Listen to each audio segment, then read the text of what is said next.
Hello! Hello, chat. How are we all doing today? It's been a while since I've streamed. Probably about a week, right? A little over a week? I'm sorry about that. I've been just really busy with my new job and also balancing schoolwork with that. So I figured today we're just gonna do another chill reading stream. We're gonna be reading maybe one, definitely one, maybe two chapters of Tommyinnit's Clinic for Supervillains. We're about halfway through now, I think. So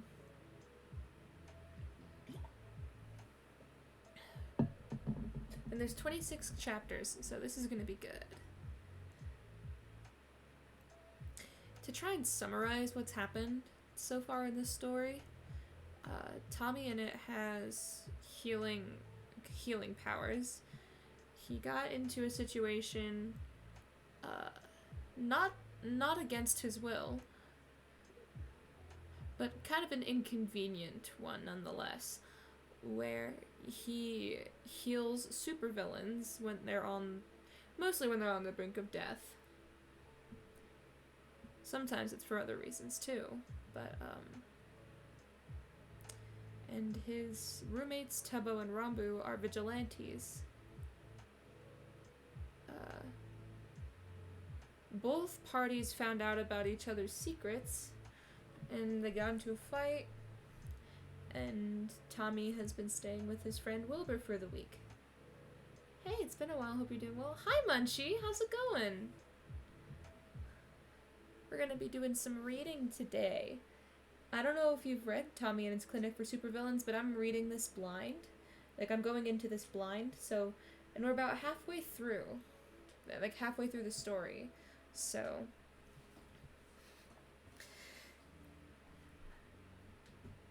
and I think in the previous chapter, Tommy, Tubbo, and Rambu ran into each other by accident, and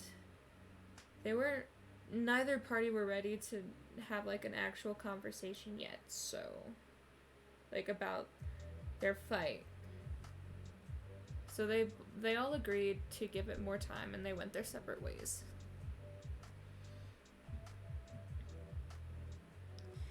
So without further ado, let's see what else happens in this story.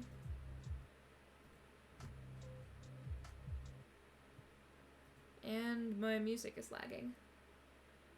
I know I'm on the starting soon screen. I changed it just now.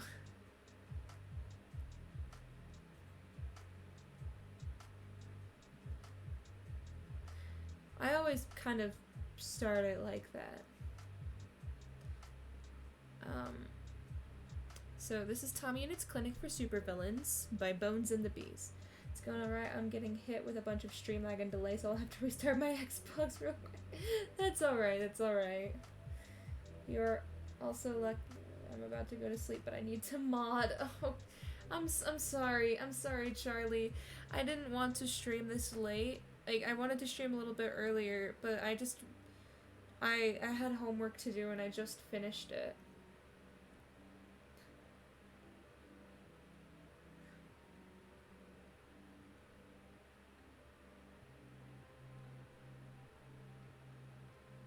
Alright. Also, if this stream, if you fall asleep or something during the stream, I won't be mad, because it would be late for you. It is late for you, I would assume. Alright. Chapter 14. Urban Planning. Summary Brothers. Also, a little warning, I suppose. I use voices for the different characters, so sorry if it's cringe, it helps with my immersion. 11 p.m. I figured that. Let's see. Oh. Trigger warnings for this chapter, usual descriptions of bloody injuries. So if anyone is bothered by descriptions of bloody injuries, I will not be upset if you left the stream or like muted it.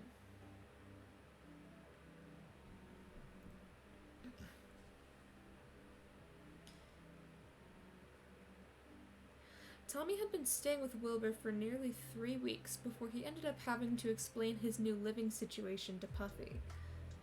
In all honesty, he was surprised she hadn't picked up on something being amiss sooner.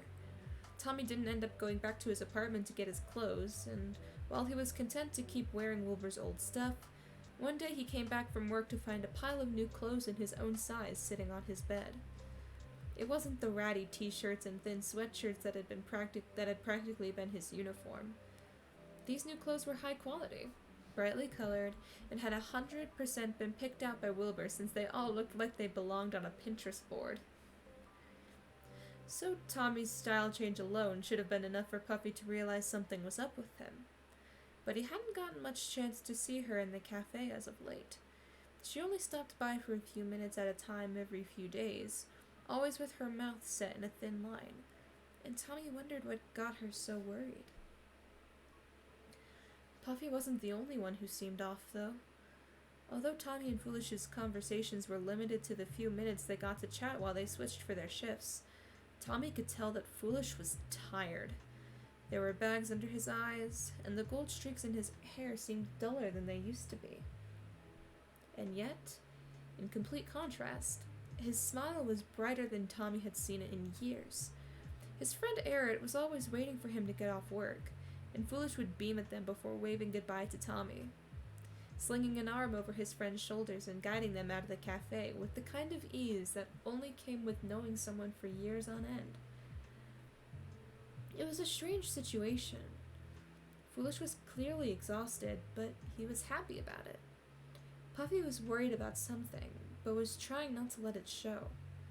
It made Tommy wonder what was going on in their house, although he knew that wasn't any of his business and didn't pry. But still, when he saw the frown lines creasing Puffy's forehead as she waved at him when he came in for his shift, he couldn't help but try to figure out a way to ask her what was going on without being too nosy about it. "Sup, Puff?" Tommy said as he approached her table in the far back corner, squinting at the bright sunlight that was glowing against her curls. "Hi, Tommy. We haven't had a chance to chat in a while," Puffy said, smiling at him as he sat down across from her. Which is totally my fault, by the way. I've been so swamped with other work stuff that I haven't been checking on the cafe as much as I want to. "You're fine, Puffy. Not much has been happening with me," Tommy told her, leaning back in his chair and trying not to think of how he'd had to scrub the backroom floor for nearly an hour when Rosethorn bled all over it. "Really?" Puffy asked, raising an eyebrow at him. "Nothing new at all? Because you've been wearing a lot of new clothes lately, and you look like you put some weight on, meaning you've finally gotten a healthy eating schedule." Frowning, Tommy shrunk down in his seat. He might as well come clean about it. It's not like he was trying to hide it from Puffy or anything. "Well, to be honest, I got into a fight with Tubbo and Rambo, so I've been staying at a friend's place for the past few weeks," Tommy admitted. Puffy blinked a few times in surprise. "Wait, you're not living with Tubbo and Rambo anymore? Not like as a permanent thing, just till we can figure out our shit?" Tommy shrugged, turning his head to look out the window and nod at Puffy's concerned face. "Did they kick you out?" Tommy shook his head. No, of course not. I left on my own. Need some time to figure out how I feel about everything, you know?" He knew where this was going. Puffy was going to get worried, and then she was going to start doing her therapy thing on to him, and while he appreciated her trying to help, he really didn't need it right now. "And you're staying at a safe place?" Puffy asked. "Yeah, I'm staying at my friend Will's. He's a really good guy," Tommy told her. "He and his dad Phil and his brother Techno have been all super nice about letting me stay for as long as I need." "Wait, do you mean the Soots? Wilbur, Phil, and Technoblade?" Puffy asked, furrowing her brows. "You know them?" At confirmation, Puffy immediately relaxed, her shoulders dropping as she leaned back in her chair. Yeah, Phil and I are old friends. I'm glad you're staying with them. They're a good family. Something in Tommy's chest warmed at hearing how positively Puffy thought of the Soots. Of course he knew how good they were, but it was nice to know Puffy liked them too. They really are. Tommy grinned. Well, I feel a lot better knowing you're being taken care of by them. Puffy laughed, looking far more relaxed than she had a moment ago. I think you should ask about having them drive you home from the closing shift, though. I don't think Techno would mind. I mean, Techno already drives me home sometimes, and a lot of times he doesn't do it, then Wilbur will walk back with me, Tommy said, frowning a bit. But why do you say that? It's honestly quicker to get to the subway from here than it is to walk back to my apartment. I've just noticed an uptick in hero villain sightings in the area, Puffy told him, her smile falling again. Like, less than 2 months ago, Dream was seen fighting 2 vigilantes on top of this cafe. And you know Dream doesn't normally patrol in this area. Oh yeah, the night Dream fought Tubbo and Rambu. Just a little over a few weeks before he found out Tubbo and Rambu were Nuke and Ender. While he'd been more distracted by Tubbo's anger towards him at the time, in retrospect, it was pretty weird that Dream had been there at all. Do you think there's any reason he was out here? Tommy stammered, mind racing at the implications that could have been regarding the Syndicate. I'm not sure, but I think it's because of the increased villain activity in the area, Puffy said casually, tapping the side of her cup. Tommy stiffened. Oh, really? I hadn't noticed. Puffy raised an eyebrow. Really? I feel like I'm getting an alert on my phone every few days that someone saw Daedalus or Nemesis or hell, even Siren in Eastside. Do you think we need to be worried? Tommy asked, trying to force himself to relax his shoulders. Nah, I wouldn't say we have much to worry about. I doubt villains are going to be coming after this cafe, Puffy said, giving Tommy a strange look that he couldn't decipher. Besides, I think villains get a bit of a bad rap anyway. Tommy tried not to clench his jaw. What do you mean by that? Most of them aren't as volatile or unpredictable as the media makes them seem. They have reasons for doing what they do, we just don't know what those reasons are. Then, Puffy snorted. Anyway, it's not like the heroes haven't pulled the same shit. They're just allowed to get away with it. Holy shit. Holy shit! Puffy had the same views he did on villains. She understood how unfair the whole damn system was. Finally, someone else outside of this whole mess who got it. You know, Tommy started, keeping his voice level, not a lot of people would agree with you on that. Glancing up from her cup, Puffy smiled. But I have a feeling you do. Tommy wasn't sure what to make of that. Puffy could have just meant that as a compliment, trying to tell him she knew he was an understanding person, but there could have been another layer as well. There was no way Puffy knew about his business with the Syndicate. If she'd found out, she would have confronted him by now, since he was literally using her back room as a makeshift clinic. Even if she didn't mind villains, he had to imagine she would have at least minded the blood. Nah, there was no way Puffy knew. He was just reading way too much into things. That seemed to mark the end of their conversation. Puffy told Tommy she needed to head out, and walked up to the counter where Foolish was in the middle of making another drink. The two of them had a quiet conversation, and then Foolish was handing his apron to Tommy to switch shifts. Once Tommy was settled behind the counter, he watched as Puffy guided Foolish out of the cafe, reaching a hand out to grab Eric, who had been waiting by the door but seemed surprised at Puffy's being there, and dragged them along with. The start of the shift was slow. There was the usual lack of a late afternoon rush, and the only thing of note was that Tommy was finally allowed to open the bottle of pumpkin spice Puffy kept under the counter since fall was almost here. He made a few pumpkin-based drinks, soaking in the scent of cinnamon, cloves, and nutmeg. Don't get me started on that. I am a basic white bitch. I can't... Oh, don't make me want a pumpkin spice latte now, for fuck's sake.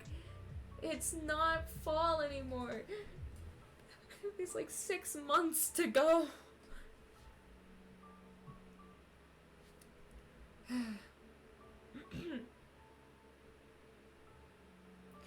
All while the golden light of the sun faded to something more akin to burnt orange.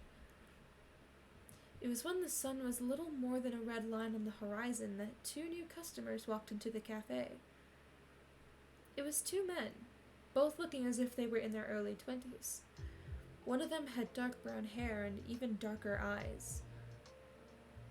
Wait, dark brown hair, darker eyes, while the other was dirty blonde. It's George and Dream.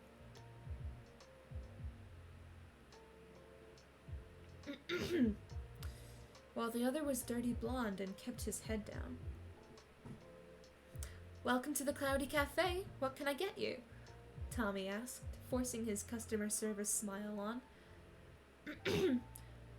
Hi. Can we get, what do you want?" The brown-haired man said, nudging his friend with his elbow. "I don't know. Something without caffeine?" The blonde replied with a shrug. "We're at a coffee shop and you're not even going to get something with caffeine?" The brunette scoffed. "Hey, I'm sure they have plenty of other drinks here that don't have caffeine in them," the blonde snapped. The brunette sighed deeply before looking back at Tommy. "Sorry about him. He's an idiot. What do you have that doesn't have caffeine?" We have herbal tea or hot chocolate," Tommy suggested. "Hot chocolate is good," the blonde said. "Okay, great. We'll have 1 small hot chocolate and a medium vanilla latte." Wait. I messed that up. 1 second. "Hot chocolate is good," the blonde said. "Okay, great. We'll have 1 small hot chocolate and a medium vanilla latte," the brunette ordered. Nodding, Tommy typed the drinks into the register. By the way, does this cafe connect to the alley that opens up on Lemon Street?" The blonde suddenly asked as Tommy was preparing to ring them up, lifting his head so he wasn't staring at the ground anymore. That was a random question. Yeah? The blonde nodded, his green eyes darting around the cafe at surprising speed. Alright. Sorry if that seemed weird. We were just walking on Lemon and I noticed that the alley is longer than it should be, and I wondered if it connected with the adjacent street. He's studying urban planning, so he notices pointless shit like that no one else ever will, the brunette said, smirking as he patted his friend's shoulder. "I just thought it was a weird city layout," the blonde protested. Tommy resisted the urge to roll his eyes. "Yeah, alright then. Anyway, what name do you want for the drinks?" The 2 men shared a look, before the brunette answered, "George?" Nodding, Tommy wrote the name down on both cups and George handed over the money. Then, he set about making the 2 drinks, glancing at the 2 new customers every once in a while. There was something up with them. The blonde one kept shifting his eyes and hunching over on himself, as if he was afraid of someone recognizing him. While Tommy thought the question about the back alley was weird, if the guy really was into urban planning, he supposed it would make sense. Either way, it wasn't his problem. If 2 random customers wanted to ask him about the layout of the back alley, that was their deal, not his. Wait, did Tommy kidnap Dream's boyfriend? What are you talking about? Dream and George walked into the cafe on their own accord. They asked for drinks and I guess under the ruse of... I have no idea what they're planning. Or were you just joking? Because George is there with him.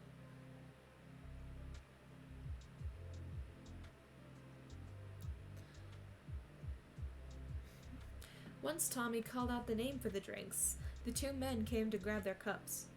George left with a casual wave, but the blonde was slower to follow. "See you later," he said. Oh, wait, that wasn't Tommy.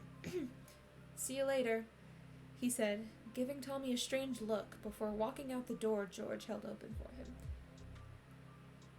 Ah, that's understandable. Now this is our first time seeing Dream and George. We've only heard George has only been mentioned as 404 the superhero in passing. Oh, so Dream and George are superheroes. And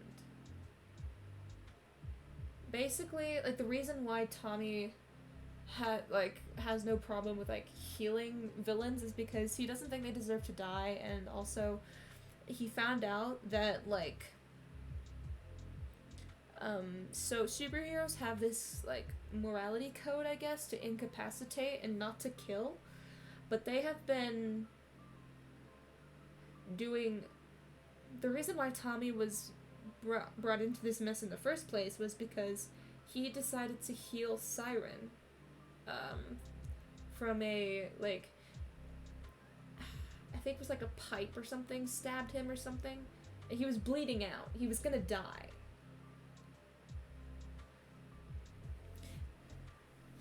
So yeah, drink break. Yeah, it's all good that you missed a couple chapters. I was assuming that some viewers probably would. I tried to give a brief summary at the beginning, but I guess it wasn't good enough. Let's see, where was I? Oh yeah. Weird-ass customer. Shrugging it off, Tommy quickly turned to the next customer at his register, and didn't think about the blonde and brunette men for the rest of his shift. Things slowed down after that. The rest of the evening faded along with the rest of the daylight, into a relaxed atmosphere of a few customers typing on laptops, with one or two people murmuring softly to one another. Hours passed, and during an off moment, Tommy texted Wilbur if he wanted to come to the cafe at the end of his shift so they could get food on the way back to the house. When he checked his phone again half an hour later, he was surprised to see Wilbur hadn't responded. "Hello, I missed the past few streams, but..." "Hi, Unknown, what's up?" "It's been a while since I streamed, and it's been quite a long day, and I didn't really have, the time or mental capacity to stream anything else other than me doing just, an easy reading stream. So, how are you doing, though?" No, I was just late to the stream. I came in at the end of the starting stream scene. Oh, yeah. That's fair. Let's see. Huh. Usually Wilbur responded almost instantly to any text he sent. That's not good. Shaking his head, Tommy watched as the rest of the customers trickled out like sand in an hourglass. Luckily for him, the shop emptied out early, so he went through the familiar cleaning routine much sooner than he usually would, checking his Discord to see if he was going to be visited by any villains tonight. Right as he took his phone out to check, he heard the distinctive Discord ringtone and held the phone up to his ear. "Hello? Hey, Tommy?" It was Blade, and he sounded out of... Oh, "Hey, Tommy?" It was Blade, and he sounded out of breath. "Is the cafe closed yet?" "Technically no, but everyone's already left, so I was closing early anyway," Tommy explained, eyeing the empty street through the front windows. "You need to stop by?" "It's not for me. It's for..." Blade's voice was suddenly cut off as someone else grabbed the phone. "I don't need healing, I'm fine." It was Siren, and his voice was tight with pain. Tommy resisted the urge to roll his eyes. "What happened?" "I just got lightly scratched. He just about cut his foot off. Don't be so dramatic, it's fine, all I need are some bandages." Siren, stop being a fucking idiot and get your ass over here," Tommy said into the phone. "Blade, carry him if you have to." "Hey, that's not fair. You can't just tell Blade to..." There was a muffled shout as the phone was grabbed again. "We'll be there in 5 minutes," Blade told him. And with that, the call cut off, and Tommy sighed as he shoved his phone in his pocket. Time to go prepare the back room. A few minutes later, Tommy found himself leaning against the wall of the back room, towels laid out and first aid kit ready to be used if it was necessary. Can you remind me who Blade and Siren are? Blade and Siren are villains, but I'm assuming you already knew that. Blade is Technoblade and Siren is Wilbur. Tommy doesn't know that though. He really only knows the real name of one supervillain, and that's Nemesis, who is Nikki. Everybody else, he has met their, what are they called? Secret identities? Almost all their secret identities. He just doesn't know it yet.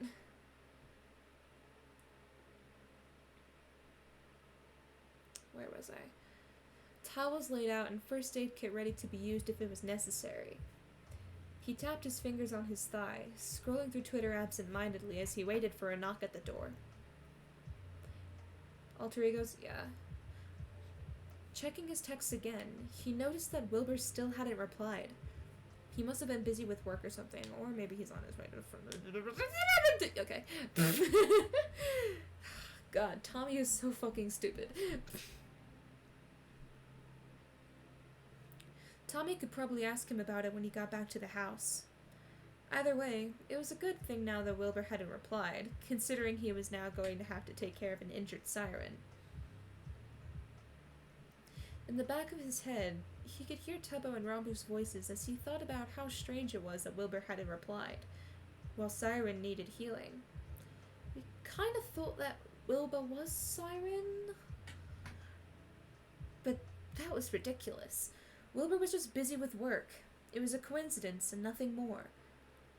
That's what he told himself as there was a knock at the door, and Tommy shoved his thoughts to the back of his head as he pushed to his feet to swing it open. As expected, it was Blade and Siren.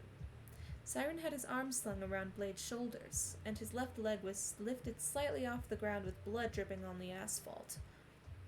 Tommy stepped out of the doorway and gestured for Blade to bring Siren into the room, and Siren cursed as he sat down on the towels.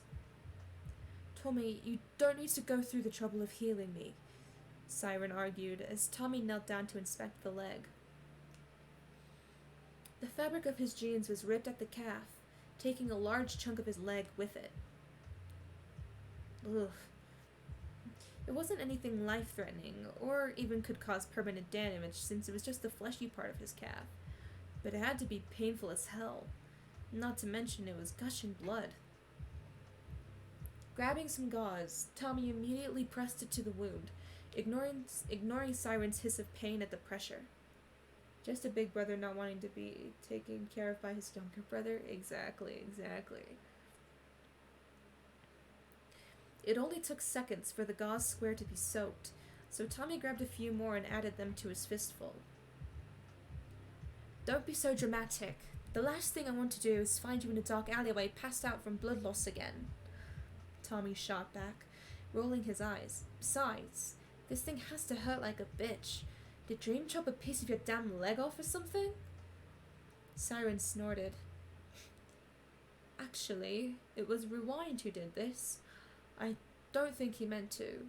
While I'm not clear on exactly what happened, I think he was trying to use his time powers to rewind and grab me, but he misjudged the timing and instead of blocking my leg so I tripped, he accidentally put a pipe through my leg." Tommy almost dropped the gauze he was holding. "What the fuck? How does that even happen?"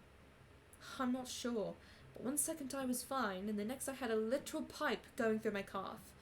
And not like I'd been stabbed, but as if it had just been embedded in there. Like when you glitch through a wall in a video game or something."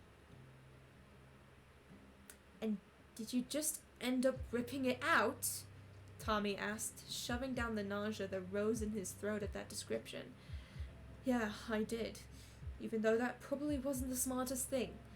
Again, I don't think Rewind did it on purpose, but the second he saw me screaming about the pipe in my leg, He started panicking right with me. Siren explained, tilting his head to the ceiling. Didn't apologize, though. Bastard. Good thing Dream wasn't there. I think he would have just laughed. Blade snorted. Oh, he would have gotten such a kick out of that, Siren huffed, smirking to himself. I haven't seen him recently, though. Have you? Blade shook his head. No, I haven't. He's been less active for the past few weeks, which is odd for him.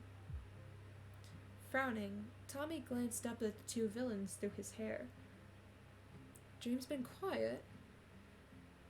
Yeah, we haven't been seeing him nearly as much as we were a few weeks ago, Siren explained, his lips twisting with a frown.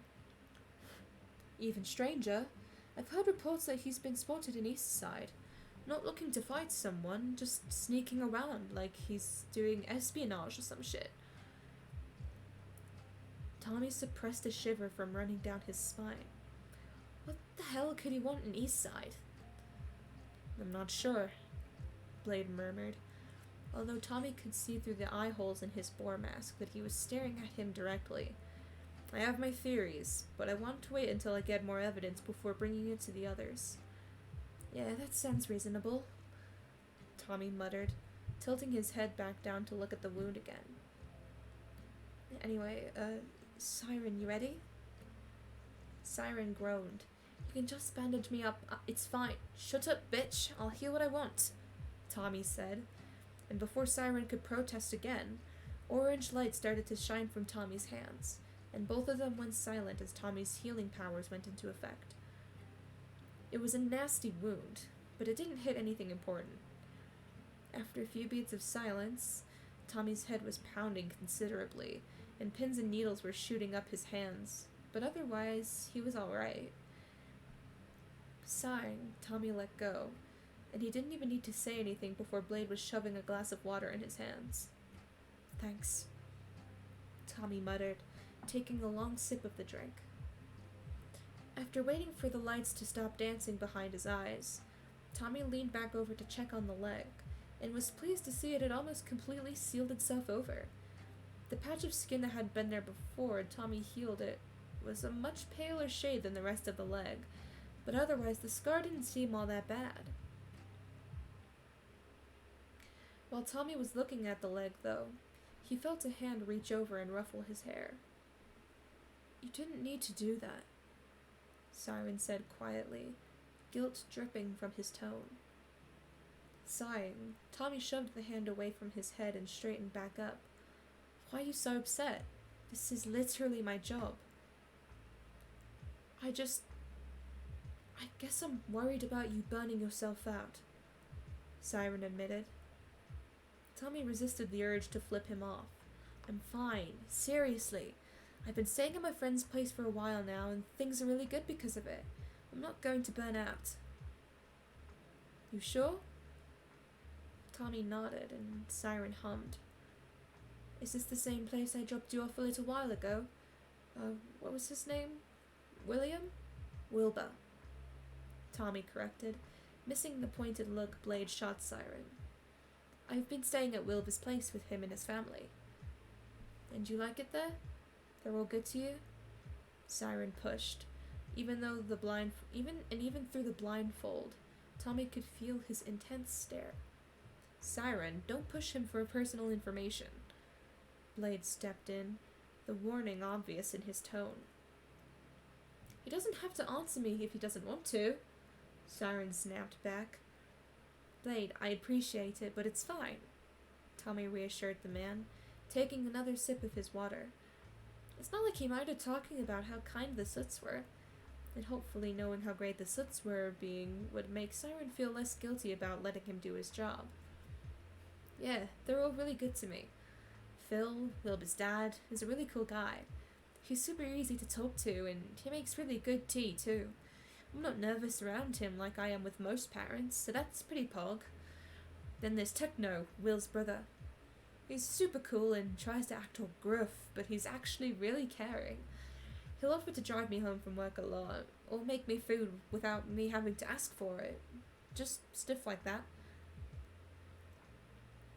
Blade had his arms folded over his chest, and was staring at the wall while Tommy spoke.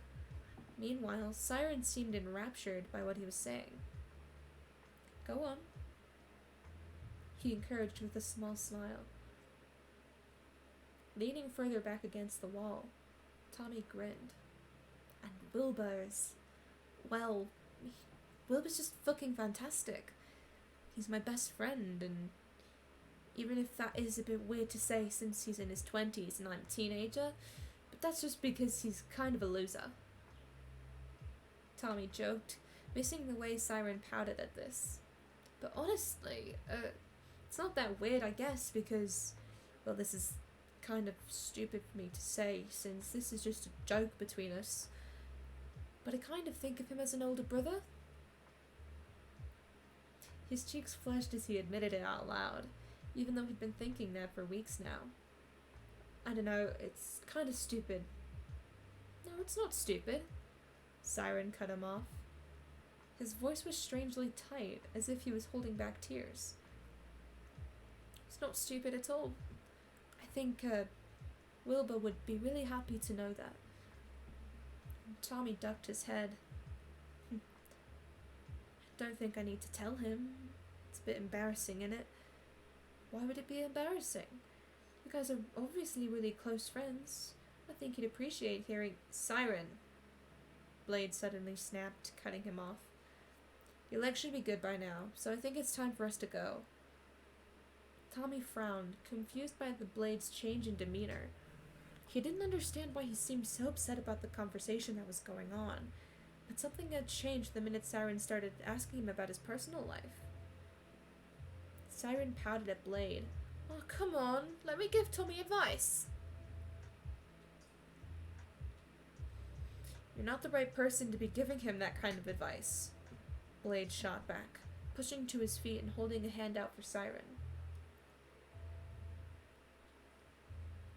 Although Siren seemed reluctant, he took the hand and grunted as Blade pulled him upright. Then, Blade offered Tommy the same hand, which he took gratefully as the villain helped him up. Thanks for the help, Tommy. We'll get out of your hair now, Blade said, patting his shoulder before turning for the door.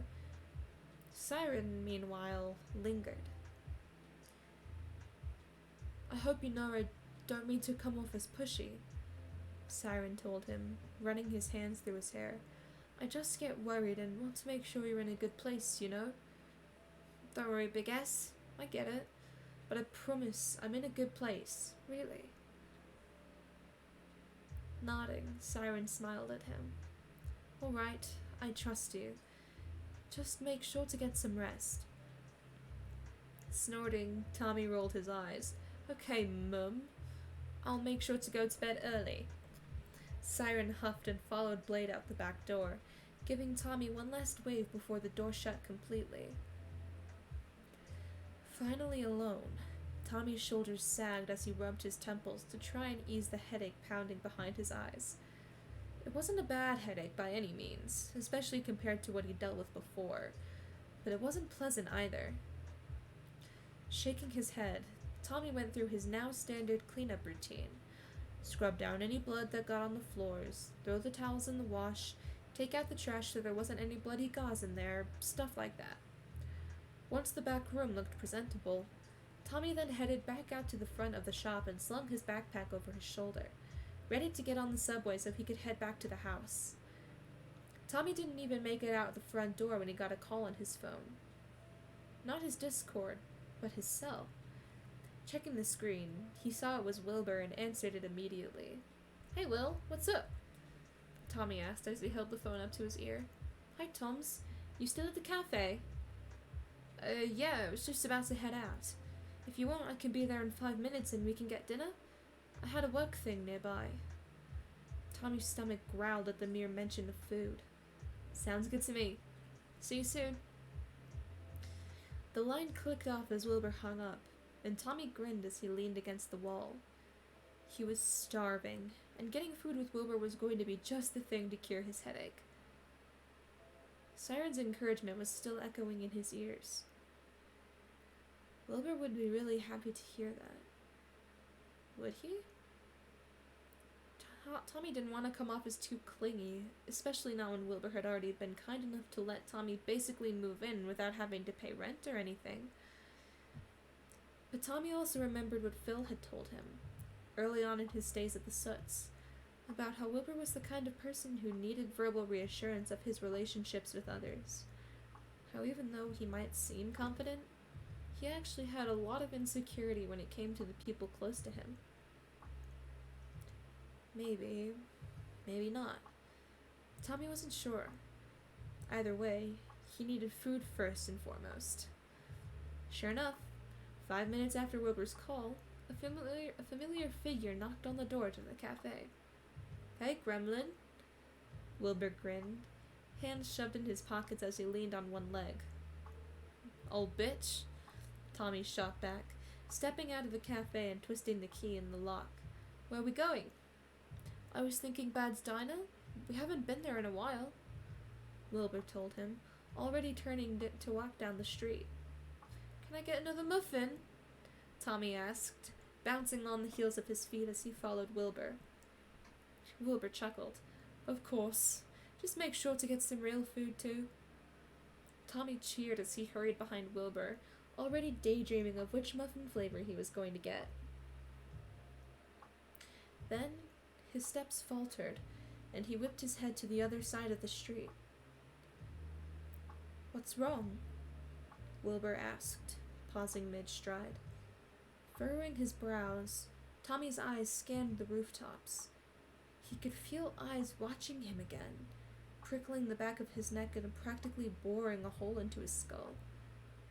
He had to suppress the urge to shudder. "Nothing, I just..." He paused again, narrowing his eyes, but not being able to make anything out in the shadows. "Just feel like we're being watched." Wilbur frowned, whipping his head in the direction Tommy was staring. "By who?" "I don't know, but I feel like someone's staring at me," Tommy admitted. When he still couldn't see anything across the street, he sighed and shook his head. "Probably just my imagination. I'm getting paranoid." "No, you're not being paranoid. Now that you mentioned it, I feel it too," Wilbur said, watching the rooftops with the same intensity. There was a beat of silence as they waited for something to happen, someone to appear. The orange streetlights buzzed above their heads with the faint hum of electricity. Other than that, everything was silent. Finally, Wilbur sighed and turned away. "I think you should stop walking alone at night," Wilbur said, throwing an arm over Tommy's shoulders and pulling him close as they started walking again. "From now on, I want you to call me or Techno so one of us can take you home." Tommy ignored the way Wilbur said "take you home," as if it was just as much his home as it was theirs, and instead focused on the other part of that sentence. "I'm not a damn baby, Will. I can walk to the subway station by myself," Tommy argued.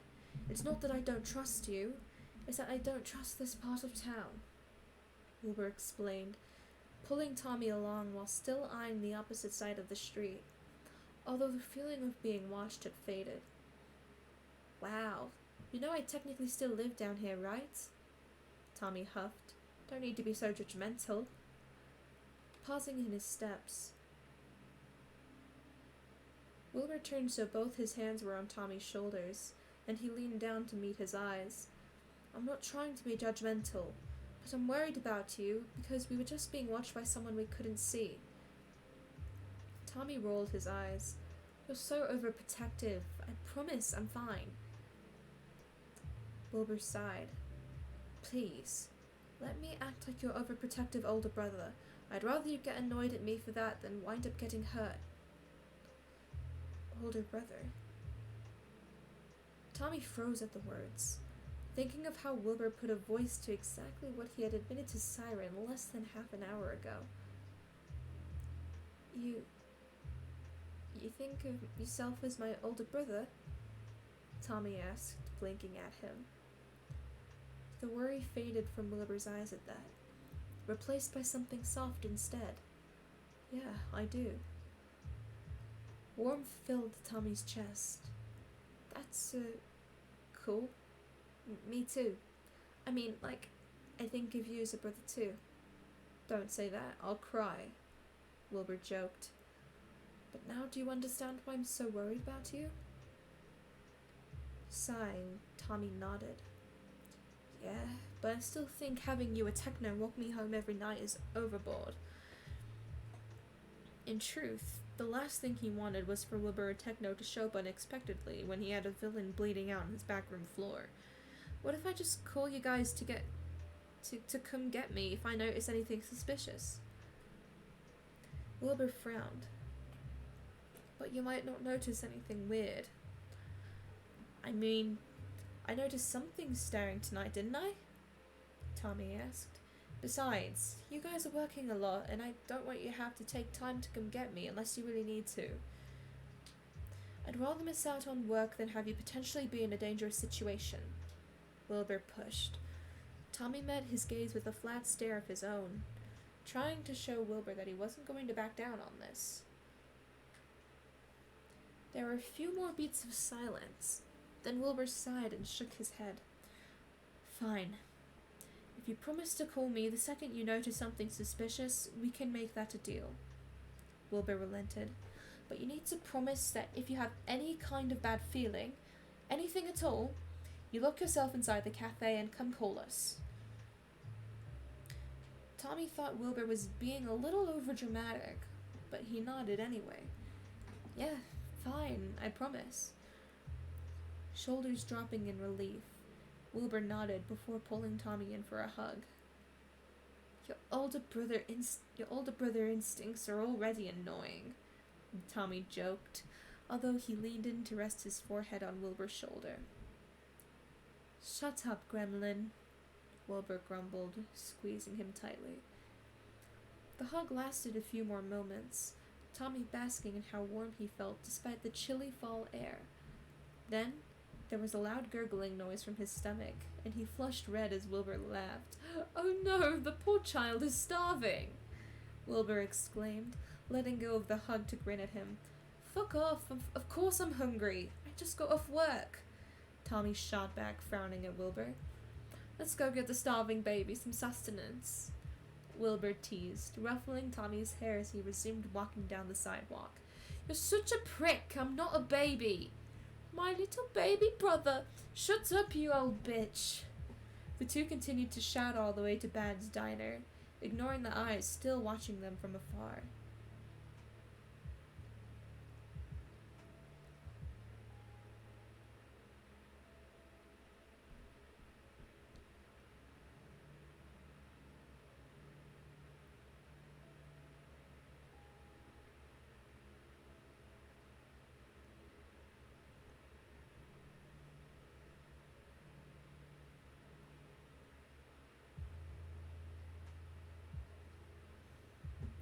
I want to read the next chapter. But after that, it's probably going to be the last. This is probably going to be the last chapter that we read tonight.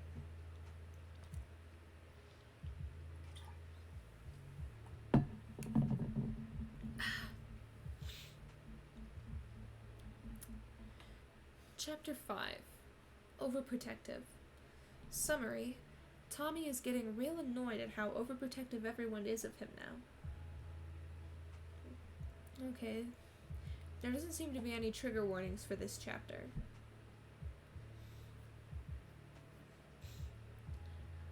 Although Tommy knew he should probably be worried about someone spying on him when he left the cafe, he had to admit, everyone being overprotective of him was starting to get annoying.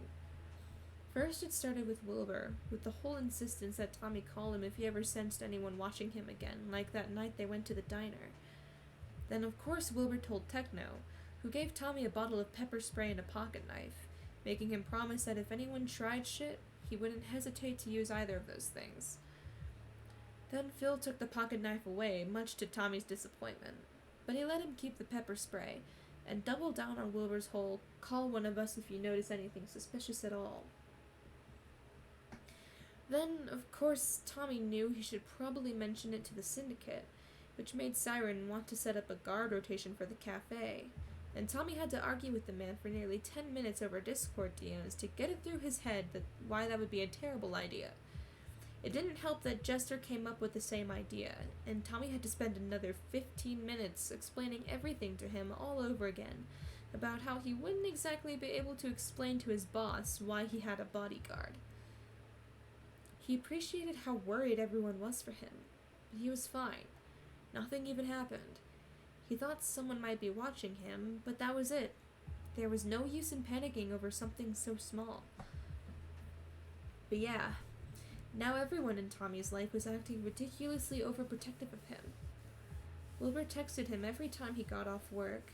It wasn't uncommon for someone from the Syndicate, usually Daedalus, Jester, Siren, or Nemesis.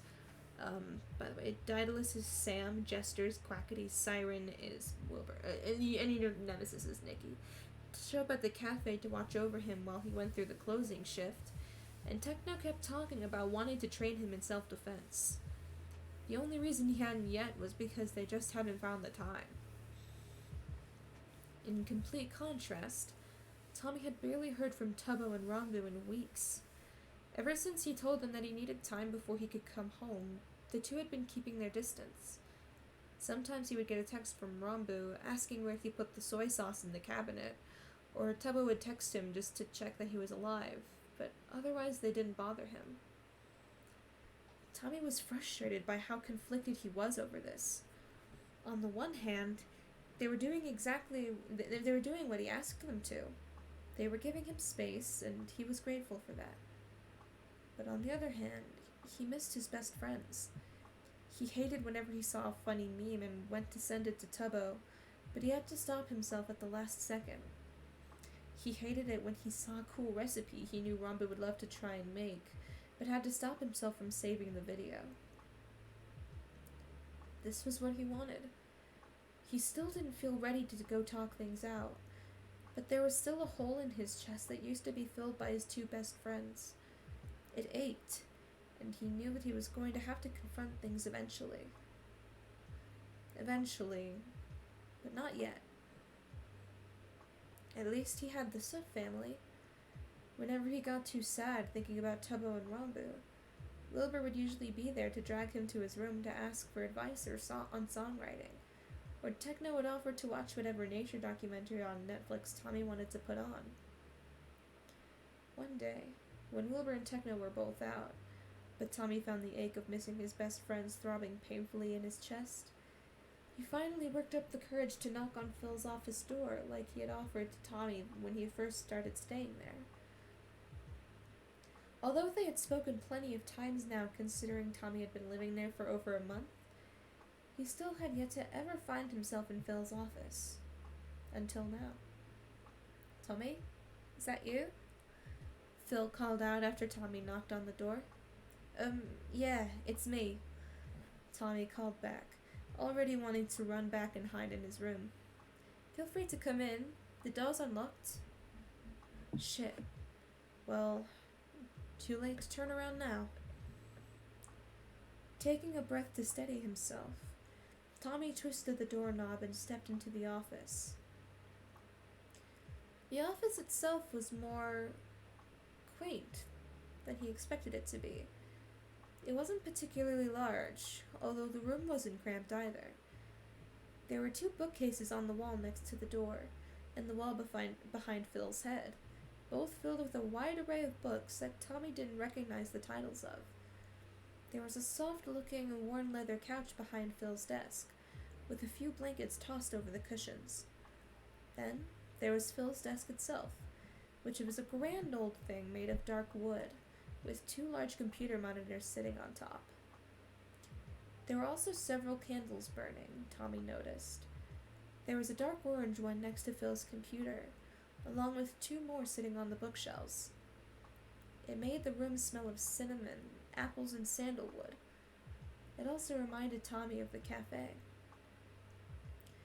Phil was leaning back in his desk chair, eyes skimming some article on one of his monitors, but he turned his gaze away from the computer when Tommy walked in. "Hi, Tommy," Phil said, smiling at Tommy as he walked into the office. "Feel free to sit down wherever you like." There was another small chair settled near Phil's desk, one that he could hypothetically drag over so he could be closer to Phil.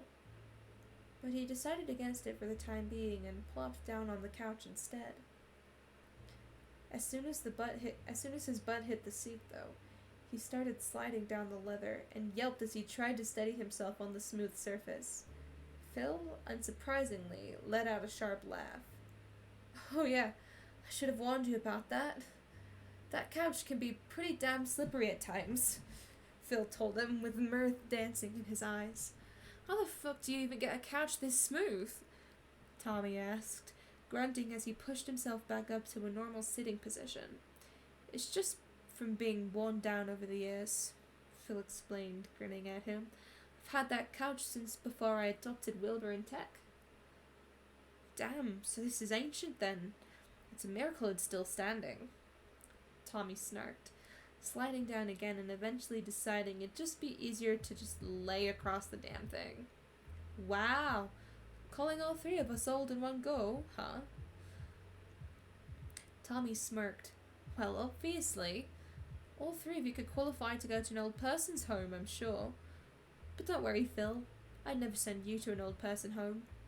Only Will and Tech." "I appreciate it, mate. Glad to know I've got my youngest on my side," Phil joked, seemingly oblivious to the slip-up he'd just made. Tommy didn't miss it, though. He froze, the words "my youngest" repeating in his head. What did Phil mean by his youngest? Tommy was the youngest in the house, sure, but from the way Phil worded that, it almost seemed like he was implying that Tommy was the youngest of his kids. That Tommy was one of his sons, just like Techno and Wilbur. Phil noticed the way Tommy stiffened, and seemed to catch on to what he had said. "Oh, I didn't mean to make you uncomfortable, Tommy," Phil stammered, suddenly straightening up in his seat. "Guess you've just been staying with us so long, you know, He cut himself off with a nervous laugh. I'm just being silly. Sorry about that." Tommy stared at Phil, trying to get a read on what he was saying. He wasn't taking back the implications in his words, just apologizing for possibly making Tommy uncomfortable. There were two ways Tommy could react to this. He could let the fear gnawing at his insides rise up, lash out and run away like he had done before when anyone acted like they wanted to try and parent him. It never worked out. They never actually wanted Tommy. They wanted a perfect child who they could mold in their own image. But Phil wasn't like that. And there was another way he could react to this. He could trust that Phil wouldn't push too far and too fast. He could trust that this family was different from the others. He could trust that he already had a brother out of Wilbur, and while he might not exactly know Phil well enough to think of him as a father, that didn't mean that day would never come. Tommy chose the latter option. "Do you see me as a son figure, Phil's a soot?" Tommy asked with a shit-eating grin. The tension immediately dropped from Wilbur's shoulders, and he chuckled to himself. Maybe a little bit? I don't know. I guess you living with us just reminds me of the first few months I've had with Wilbur here, and it's making me nostalgic. But I get you haven't known me for very long, and you have your own life with your own job and apartment that you're going to want to go back to eventually. So don't feel any pressure to stay here just because I'm a sappy old man." He paused then, smile softening as he tapped his finger on the arm of his chair. "Just know that even after you leave, you'll always have a home here if you ever want to come back." "Oh, a home. Tommy could have a home here." His throat suddenly felt a bit tight, and he had to swallow a few times before he could speak. "I appreciate that a lot," he said softly, keeping his eyes on the floor. I don't really know what I'm going to do once I talk to Turbo and Rombo again, but I'll remember that." "You don't need to know your plans yet. Just know that the door will always be open for you. But even if you don't end up going through it, none of us will mind, Phil told him, still smiling. There was a silence between them. Tommy wondered if he was supposed to say something else, if he should make an effort to continue this conversation. But thankfully Phil spoke again before he had to try and figure it out. So anyway, ignoring all that sappy shit, what did you want to come see me for? Phil asked, rolling his shoulders as the nostalgic look in his eyes faded. Oh, I didn't have a real reason, Tommy admitted, ducking his head again. It's just, you said I could come into your office if I ever wanted, and Will and Techno aren't here, and I was kinda, lonely, bored. But I can leave if you're busy. I don't want to distract you from work. Tommy, it's fine, Phil reassured him, gesturing for him to sit back down when he started to stand. I was just thinking of taking a break from work anyway. Anyway, it's boring shit that I really don't feel like doing right now, he said, clicking out of a few windows on one of his monitors without letting Tommy see what they were. Usually, when I take breaks from work, I play video games. Do you play a lot of games? Tommy shrugged. I've played Animal Crossing on Will's GameCube, and I've played Mario Kart before on a DS. I think one of the foster homes I was in had a Wii, but I don't think I got to play much before they sent me back.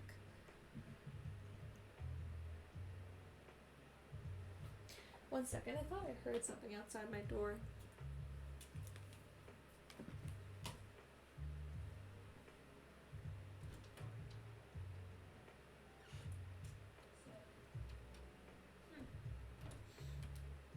I thought for sure the cat would be right outside my door, but I guess I was wrong.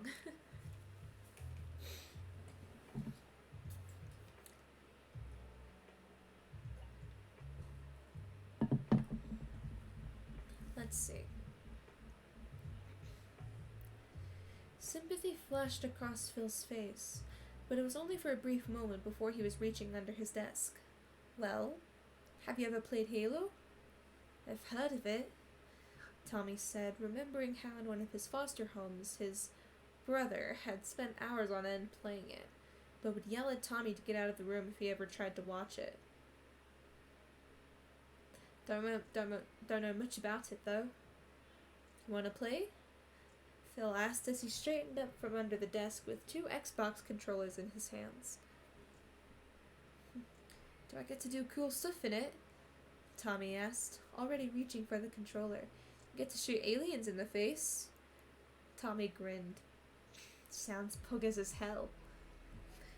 Matching his smile, Phil switched the monitor to the video game, and Tommy watched the Xbox loading screen start up. As it turned out, Tommy was not very good at Halo. He had never played one of those shooty games before. Phil called it a first-person shooter, or an FPS. That's what FPS stands for? God damn, I'm stupid. Because he was a fucking nerd. And the controls were nothing like Animal Crossing or Mario Kart. Phil did his best to teach Tommy how to play, but even with the NPCs set on easy mode, Tommy kept getting his ass handed to him.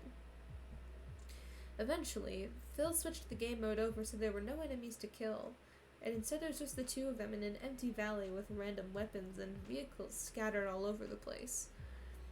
Once, Tommy found a strange purple plane that Phil called a ghost. He stopped caring about trying to aim the gun in the right direction. Instead, he just started flying around the whole map in his alien spaceship, cheering while Phil tried to shoot him down. Tommy had a lot of fun that day, even if he did suck at Halo. After that, he started going to Phil's office when Wilbur and Techno weren't home, and the 2 would play games like Halo or Minecraft, which Tommy had never even heard of before Phil, and quickly realized it was one of the best games in the world, second only to Animal Crossing. Nearly 2 weeks after Wilbur and Tommy had felt eyes watching them when they left the cafe, Tommy found himself once again arguing about how he really didn't need someone to walk him home. Nemesis, I'm telling you, I'm fine, Tommy insisted, his keys jingling in his pocket as he finished the last of the closing routine for the cafe. "Why can't you just let me walk you to the subway station?" Nemesis asked, leaning against the counter while Tommy pushed the mop towards the back room. She had a cup of hot chocolate in her hands, the steaming curling up and around her face as she took small sips of it, because every hero in the goddamn city is gunning it for you right now, and I'd really rather not have to fix your cracked skull again," Tommy said, grunting as he shoved the mop in the broom closet. "Plus, if there's anyone I should avoid being seen in public with, it's you. I already know your name, and that alone is risky as shit for the both of us." Nemesis huffed, pushing a few strands of cotton candy hair out of her face. "I know, but I'm just worried about you. We all are." Wait, that doesn't sound like her. Hold on. "I know, but I'm just worried about you. We all are." Her voice softened at this part, and Tommy resisted the urge to sigh, because he understood that they were just worried about him, and he really appreciated it. But again, the overprotectiveness was a little frustrating. "Damn right we are," another voice chimed in. Thanatos strolled out from the cafe bathroom, readjusting the skull mask on his face that he had replaced his original blue and red goggles with after his rebranding. Then he settled himself next to Nemesis, their shoulders brushing as he lifted up his own iced coffee. Yes, he asked Tommy for an iced coffee at midnight, and took a long sip with loud slurp noises coming from the straw. It was the first time Tommy had seen Thanatos in person since he'd healed him all that time ago, and it was relieving for him to see that his powers had done wonders on the burn scars. Sure, they were still there, but Thanatos didn't have trouble moving with them and didn't seem to be in any pain, so that was enough for Tommy to think of it as a job well done. Not to mention, he liked talking with Thanatos. The guy was funny, and the banter flowed easily between the two of them. Tommy had a feeling that if he ever met Thanatos in civilian form, the two of them would become fast friends. "Not you two," Tommy groaned, slamming the door to the broom closet shut. "Come on, Thanatos. You know I'm a big man. You're all such fucking mother hens." "Yeah, because we're being watched by some creepy fuck that doesn't have great intentions," Thanatos shot back. "But I gotta admit, you also have a good point about not being seen with Nemesis." "Thanatos," Nemesis protested. "You know I'm right," Thanatos shot back. "You're literally one of the most wanted villains in the city right now. If there's anyone Tommy shouldn't be seen with, it's you." Exactly, which means I'm walking home by myself," Tommy said, slinging his backpack over his shoulder as he headed towards the doors. "Come on, you two, get out of my cafe before I drag your asses out." The two villains followed Tommy towards the doors, checking to make sure no one was out on the street who could see them. Once they were all outside, Tommy twisted the lock to secure the door, and then raised an eyebrow at the two waiting villains. "All right, you two, get going now. I got it from here," Tommy said, making shooing motions at the two of them. Thanatos, who once again sipped loudly on his iced coffee, huffed. "If anything happens at all, you better call one of us. Got it?" Rolling his eyes, Tommy nodded. "Jesus Christ. I've promised this about 10 times now. Yes, I'm fine." With one final nod, Thanatos patted Tommy on the shoulder while Nemesis gently ruffled his hair. Then the two turned down the opposite street Tommy had walked down to get to the subway station, and Tommy watched until they turned a corner and were gone from sight. Then Tommy headed out towards the subway station. He kept his phone in hand, looking for that prickling feeling on the back of his neck that would tell him if he was being watched. But he didn't feel it. His eyes skimmed the rooftops across the street, but he didn't see any more strange flashes of white. The only sounds on the street were his footsteps squelching against the wet concrete, as it had rained earlier that afternoon and the sidewalk was still damp. He didn't have an umbrella, but the rain seemed to be over. Still, Tommy kept nervously glancing up at the swirling clouds above his head, feeling the weight of the moisture in the air, and hurried his footsteps just in case his luck decided to die out tonight and the downpour started up again. Tommy was so focused on the clouds in the sky and searching for movement on the rooftops that he didn't even notice the two figures across the street until there was a sudden shout. Wait.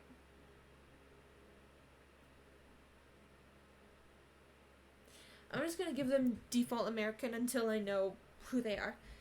Shit! That's not exactly helping! A man yelped. I'm sorry, but we need to get home one way or another. Whipping his head across the street, it took Tommy a moment to locate the two figures bathed in the orange glow of the streetlight. One was leaning heavily against the other, and they were walking with the pained slowness that could only come from an injury. It took Tommy a moment to recognize Monarch. Oh, it's Foolish and Aerith. I think in a previous chapter it was mentioned that Aerith was teaching Foolish to either be a hero, like a superhero, or a vigilante. I can't remember which one. Oh, Silent Karma already followed me a while ago. Was this? Oh, my activity feed is just a little bit weird. Oh wait, no it's not. I was reading it in the wrong order. I'm an idiot. It took Tommy a moment to recognize Monarch. He hadn't seen them since they'd saved him from getting mugged over a year before, but their general look was relatively the same. White blouse, gold corset, and a literal cape that was made out of a sheer sparkling fabric that looked like actual stars. Everything about Monarch screamed royalty, as if they were the type of vigilante to go all out with matching their look to their name. And if that wasn't enough, the mask that covered the lower half of their face was white and gold and covered in gorgeous embroidery, and they had a literal golden crown to keep their hair back. The other person with Monarch, though, Tommy didn't recognize him. He was about the same height as Monarch, although had significantly broader shoulders and very well-muscled arms. Like, this guy wasn't as buff as the Blade, but he was close. His face was completely covered by a golden mask shape that made him look like a living statue. He was dressed in a similar color scheme to Monarch, but with more gold as opposed to white accents. His clothing was looser and made of more draping fabrics, and it reminded Tommy of something you'd wear in a desert. Wait, the Syndicate had mentioned Monarch had a new partner, right? Aurelion, the guy who dressed in a bunch of gold? This guy certainly fit that description.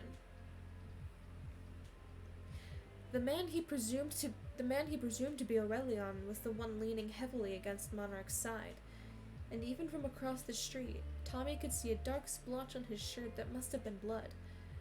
Monarch was struggling to guide Aurelion down the street, and although Tommy had no clue where they lived, it didn't look like they should wait that long for Aurelion to get medical attention. Alright, guess he was back on the clock. Hey! Tommy shouted as he walked across the street, causing both vigilantes' heads to whip up. You guys okay?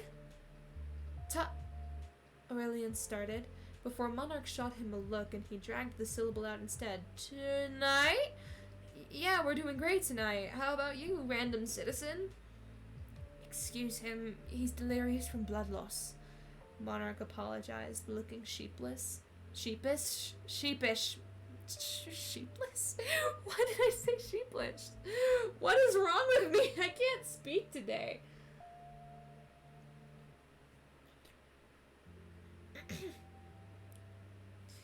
Yeah, okay.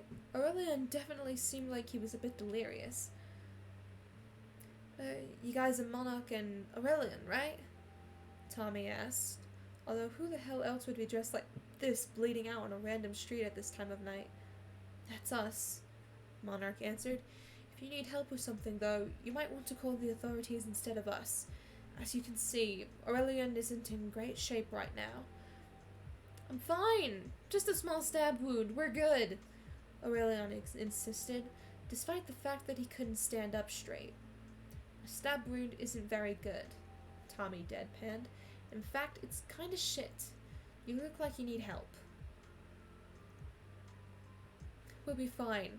We're heading back to my place now so we can get him patched up, Monarch explained, grunting again when Aurelian further slumped against them. How far away is that? Because he doesn't seem like he's going to be able to walk for much longer, Tommy pointed out. Just a few blocks. We'll make it no problem, Monarch said, although Tommy could hear the uncertainty in their tone. A few blocks. They were only a block away from the cafe. Well, it's not like the Syndicate ever said he wasn't allowed to heal non-villains, right?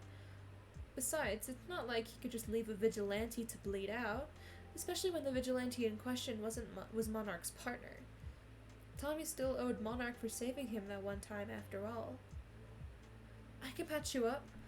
My place is only a block away from here, Tommy said, jerking his thumb back towards the cafe. Monarch frowned.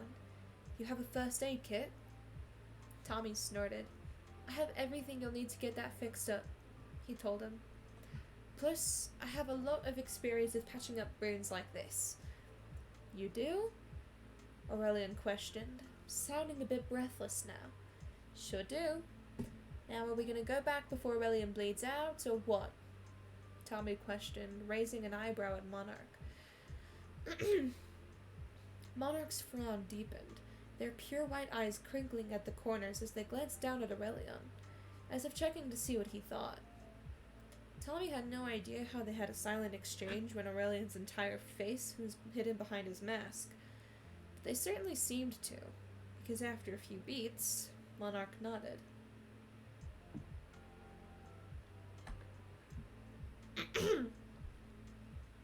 Okay, we'll go with you, Monarch said. Sounds good. I'll lead the way then, Tommy told them, turning on his heel and leading them towards the cafe. It was a slow-going process. Aurelian wasn't really doing too hot, despite his insistence that it was just a baby stab wound and nothing to get worked up about. At one point, Tommy ducked around to his other side to help Monarch carry him, and the two worked together to drag Aurelian towards the cafe. Was it a good idea for Tommy to be bringing the two of them to the cafe? They were vigilantes after all. Vigilantes he didn't know. With the Syndicate, not only did he have an arrangement, but he trusted them. And he obviously trusted Nuke and Ender not to blow his secret. But what would Monarch and Aurelian think? They ended up passing the front of the cafe and going around the back so they could go through the back room. Tommy wasn't too keen to enter in the front with two vigilantes following him, especially now that he might have had a stalker, so he figured the extra steps were worth it. Thankfully, Tommy also had a key for the back door. As Monarch leaned Aurelian against a wall in the alleyway, Tommy twisted the lock to open the back door, and the room lit up with harsh white lights as he darted to set up his area. Dumping his backpack on the floor, Tommy spread out the towels and yanked the first aid kit out like he always did. Then, with his area prepared, he called out, "Monarch, you can bring him in now." Monarch grunted as they pulled Aurelian off the wall and guided him into the back room. Tommy shut the door behind them and gestured for Monarch to set Aurelian down on the towels. As soon as Aurelian was laying down, though, he let out a confused noise. Wait, why the hell are we at the Cloudy Cafe? I work here, so I had the keys. Tommy shrugged, kneeling down next to Aurelian and moving to lift his shirt. Monarch settled down on the opposite side of Aurelian and eyed the towels Tommy had laid down. You seem like you've done this before, they commented. Tommy snorted as he carefully peeled the fabric back from the bloody wound, sighing in relief when he saw it had clean edges. Done with a knife and not a piece of debris. That would be a lot easier to deal with. Yeah, you could say that. But, dude, what do you mean you've done this before? Aurelion asked. His voice strained as Tommy pressed gauze on the wound. Do you just regularly bandage stab wounds in the back room of the cafe you work at? Pretty much. Tommy shrugged, nodding to himself as he cleaned up the worst of the blood. Right, now don't move for a few seconds. Aurelion made a noise like he was about to ask another question, but Tommy put his hands over the wound before he could, and he let out a pained whine. Monarch leaned forward to see what Tommy was doing, and flinched when Tommy's hands began to glow. Closing his eyes, Tommy sunk into the energy flowing out of his hands. It wasn't a bad stab wound, and while he was definitely going to have a headache after this, it wouldn't be anything terrible. When Tommy lifted his hands, the only evidence of the stab wound was a faint scar on Aurelion's side. Sitting back, Tommy wiped his hands off on the edge of the towel and took a moment to catch his breath. Then he opened his eyes to find Monarch and Aurelion staring at him. You have healing powers? Aurelion questioned, poking at his scar as if he wasn't sure it was real. Sure do. I would have just healed you on the street, but I figured someone might see us. Plus it's easier if I'm able to look at the thing in proper lighting like this before I heal, Tommy explained, pushing to his feet to get himself a glass of water. As he reached for the glasses, he almost grabbed 2 more for Aurelion and Monarch as well, before realizing they wouldn't be able to drink without removing their masks. So he ended up just grabbing one for himself and greedily gulped down the cool water from the filter pitcher in the fridge. Once he set the glass down, he saw that Monarch was leaning over to look at the healed stab wound. Meanwhile, Aurelion seemed to be watching Tommy, but it was hard to tell with his mask covering so much of his face. If you're gonna stare so much, take a picture, Tommy muttered, grumbling as he took another sip of his water. Aurelion didn't look away. So you heal people, like, in this cafe on a regular basis? Yeah. I heal people in, your line of work, Tommy muttered, unsure if he should mention to the vigilantes that he heals villains. Vigilantes? Monarch asked, cocking their head to the side. Yeah, Tommy said, eyes fixating on the wall behind Monarch's head. And, this?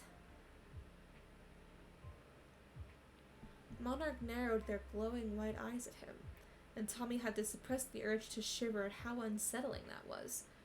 You mean villains, don't you? You heal villains in this cafe? Aurelion gasped, shooting upright. Shit. This might not go as well as he thought.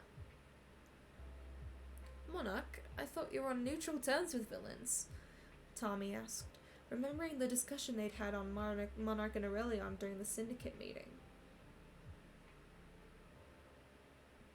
I am when they're not harming civilians. I never said I had a problem with you healing them. Monarch shrugged. Well, I have a problem with it, Aurelion exclaimed. Why are you healing villains in the back of this cafe? Tommy frowned.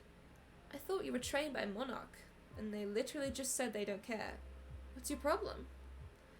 Aurelion huffed, folding his arms over his chest as he glanced around the back room again. I guess I should clarify. I don't have a problem with you healing villains, but why do you have to do it in this cafe? Because I live in a tiny apartment with roommates, and this place is just easier to get to. Tommy really didn't understand what Aurelion's fixation on the cafe was. Why the hell do you care so much? What, you're a regular customer of mine or something? God, wouldn't that be the icing on the cake? Not only would he have God, wouldn't that be icing on the cake? Not only would he have villains stopping in to get coffee on a regular basis, but he'd have vigilantes too. The Cloudy Cafe would be super central. Aurelion shared another look with Monarch, who gave him a tiny shake of their head in response to whatever his silent question was. At this, Aurelion sighed deeply. You could say that, he said, picking at the threads of his shirt. I'm familiar with the place, and I know the owner. Does she know about this? Tommy shook his head. No, but I clean everything up as soon as I'm done, and it's only after I close for the night. Her business isn't affected. Yeah, sure, but you're still literally using her back room to heal supervillains, Aurelion exclaimed, bolts of electricity flickering around his fingertips. It was kind of mesmerizing to watch how it danced between each of his fingers in little blue zaps, and Tommy could only imagine how painful it would be to get hit by a large one of those. Monarch put their hand on Aurelion's shoulder after his outburst, and the electricity died down. Aurelion's shoulders dropped, and there was an awkward silence while Tommy waited for one of them to speak again. Drink break.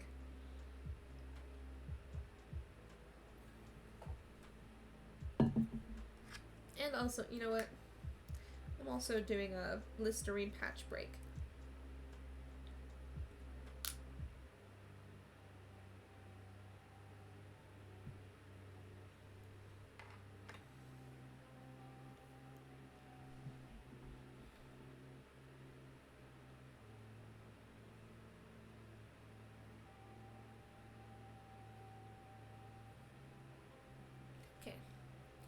Why did you offer to help us? Monarch then asked, clearly trying to change the subject. I mean, I'm sure you knew we were going to ask about this kind of stuff? Tommy rolled his eyes. What, you expect me to just leave you and Lightning Boy alone on the street so he can bleed out?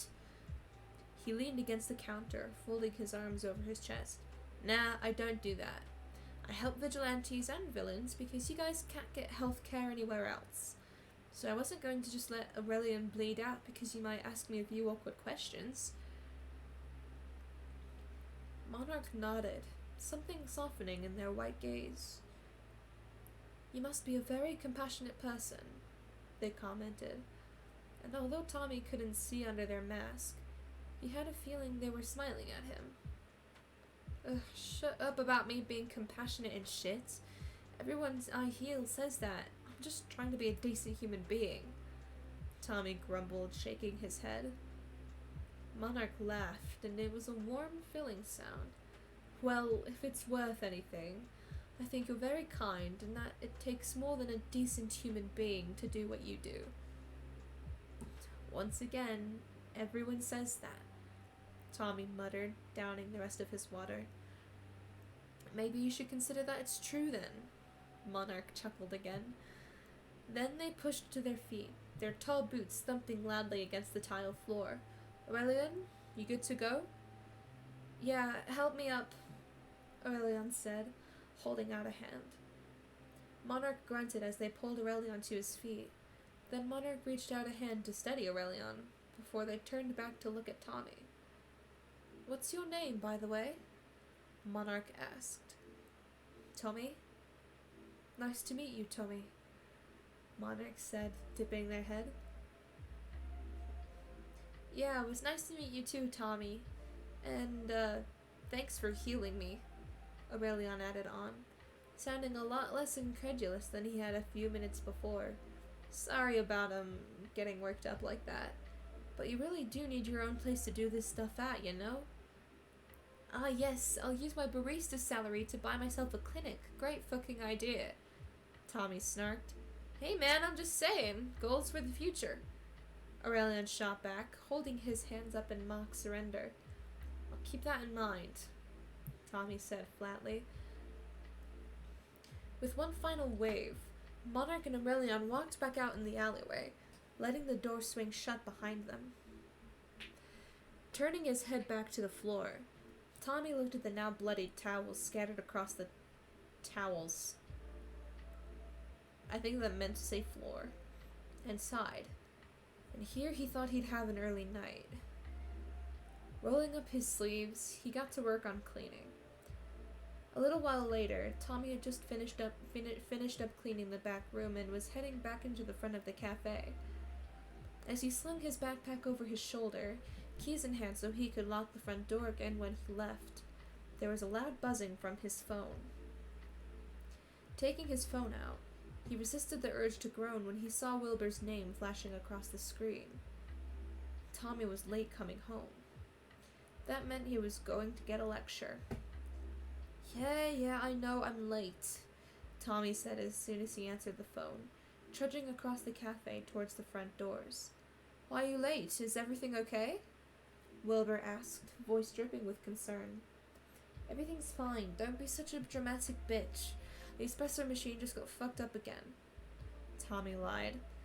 Even though Tubbo and Rambu had stopped falling for that a while ago, the Soots hadn't gotten that far yet, which meant Tommy could go back to pinning all his problems on the stupid goddamn espresso machine.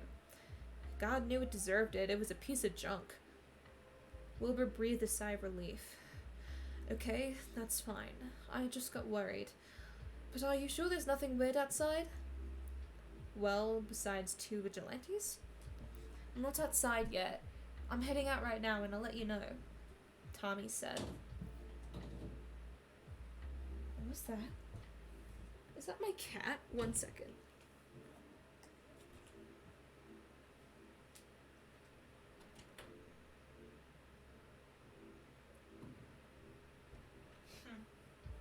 It was not my cat. I have no idea what that noise was. It was nice watching your stream, but unfortunately Oh, that's okay, Unknown. Thanks for watching.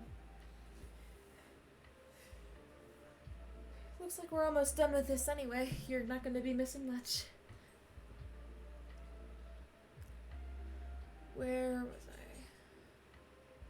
I? Oh, here we are. I'm not outside yet.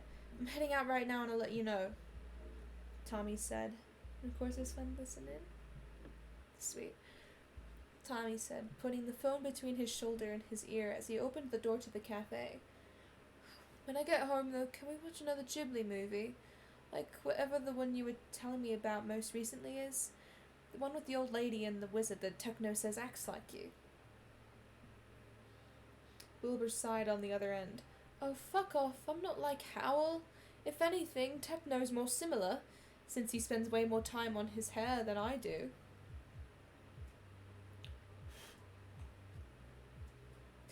I dunno, Will. You have, like, 3 different hair gels. Tommy teased him. They're used for different kinds of looks, Wilbur argued. You know what? When you get home, I'm gonna show you my hair products and then show you Techno's hair stuff.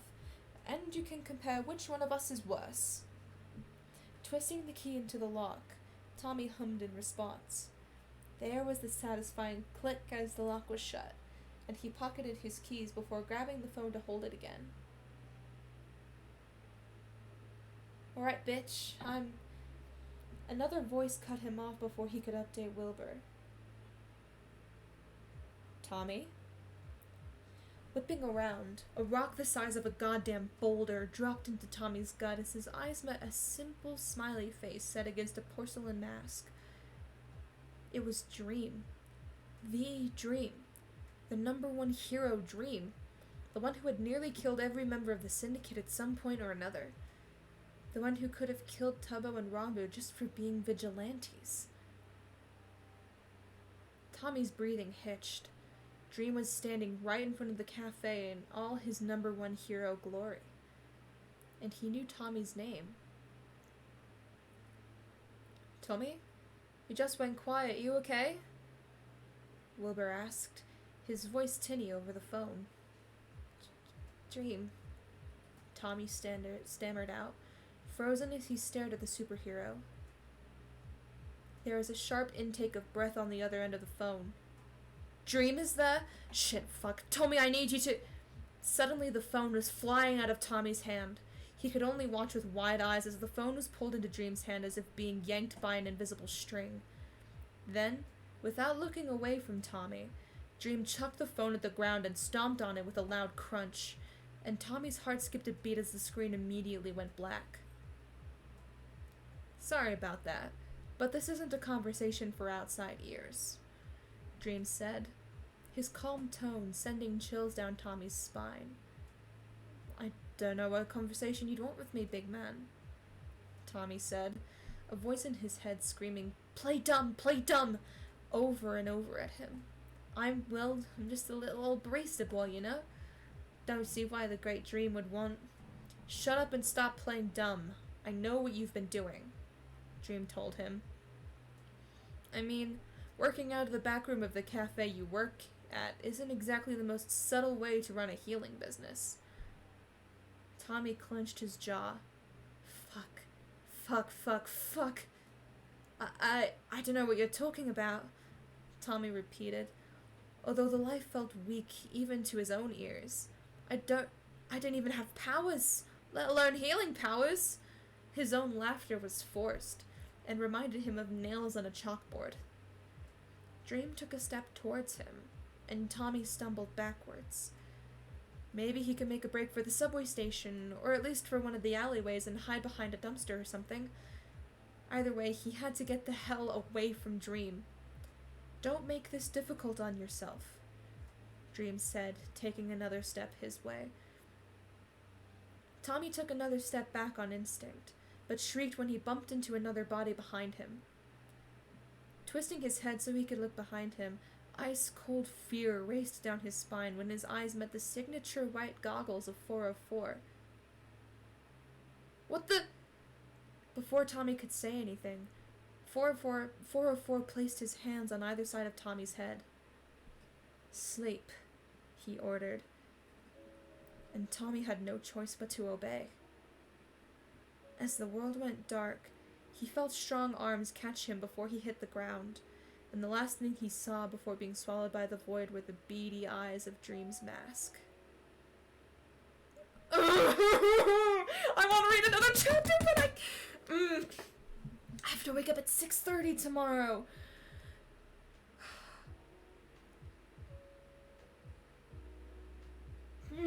Do it. Things are. I can't leave it on. I can't leave it at that. Chat, what should I do? What do I do?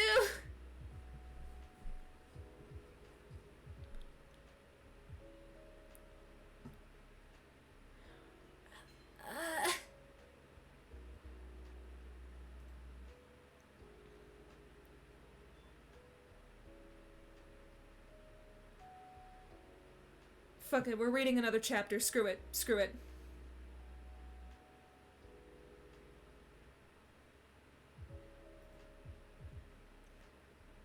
I can't just leave it on that cliffhanger. I can't do that.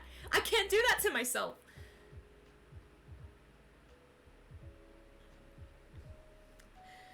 Chapter 16. This is bad. Summary. Tommy is gone. The line went dead, and Wilbur found himself staring at the phone in shock as he tried to process what the hell just happened. 1 minute he'd been talking to Tommy about Studio Ghibli movies, then Dream was there and the call hung up. Immediately, Wilbur tried to redial, but Tommy's phone went straight to voicemail without even ringing. He tried again and again, and by the 5th time he heard the automated voice message, he was ready to chuck his phone across the room. Holy shit. Holy fucking shit. Dream had found Tommy, and Tommy had sounded so scared when he said Dream's name. Like he could tell Dream wasn't there with good intentions. Wilbur wanted to believe that Dream didn't know.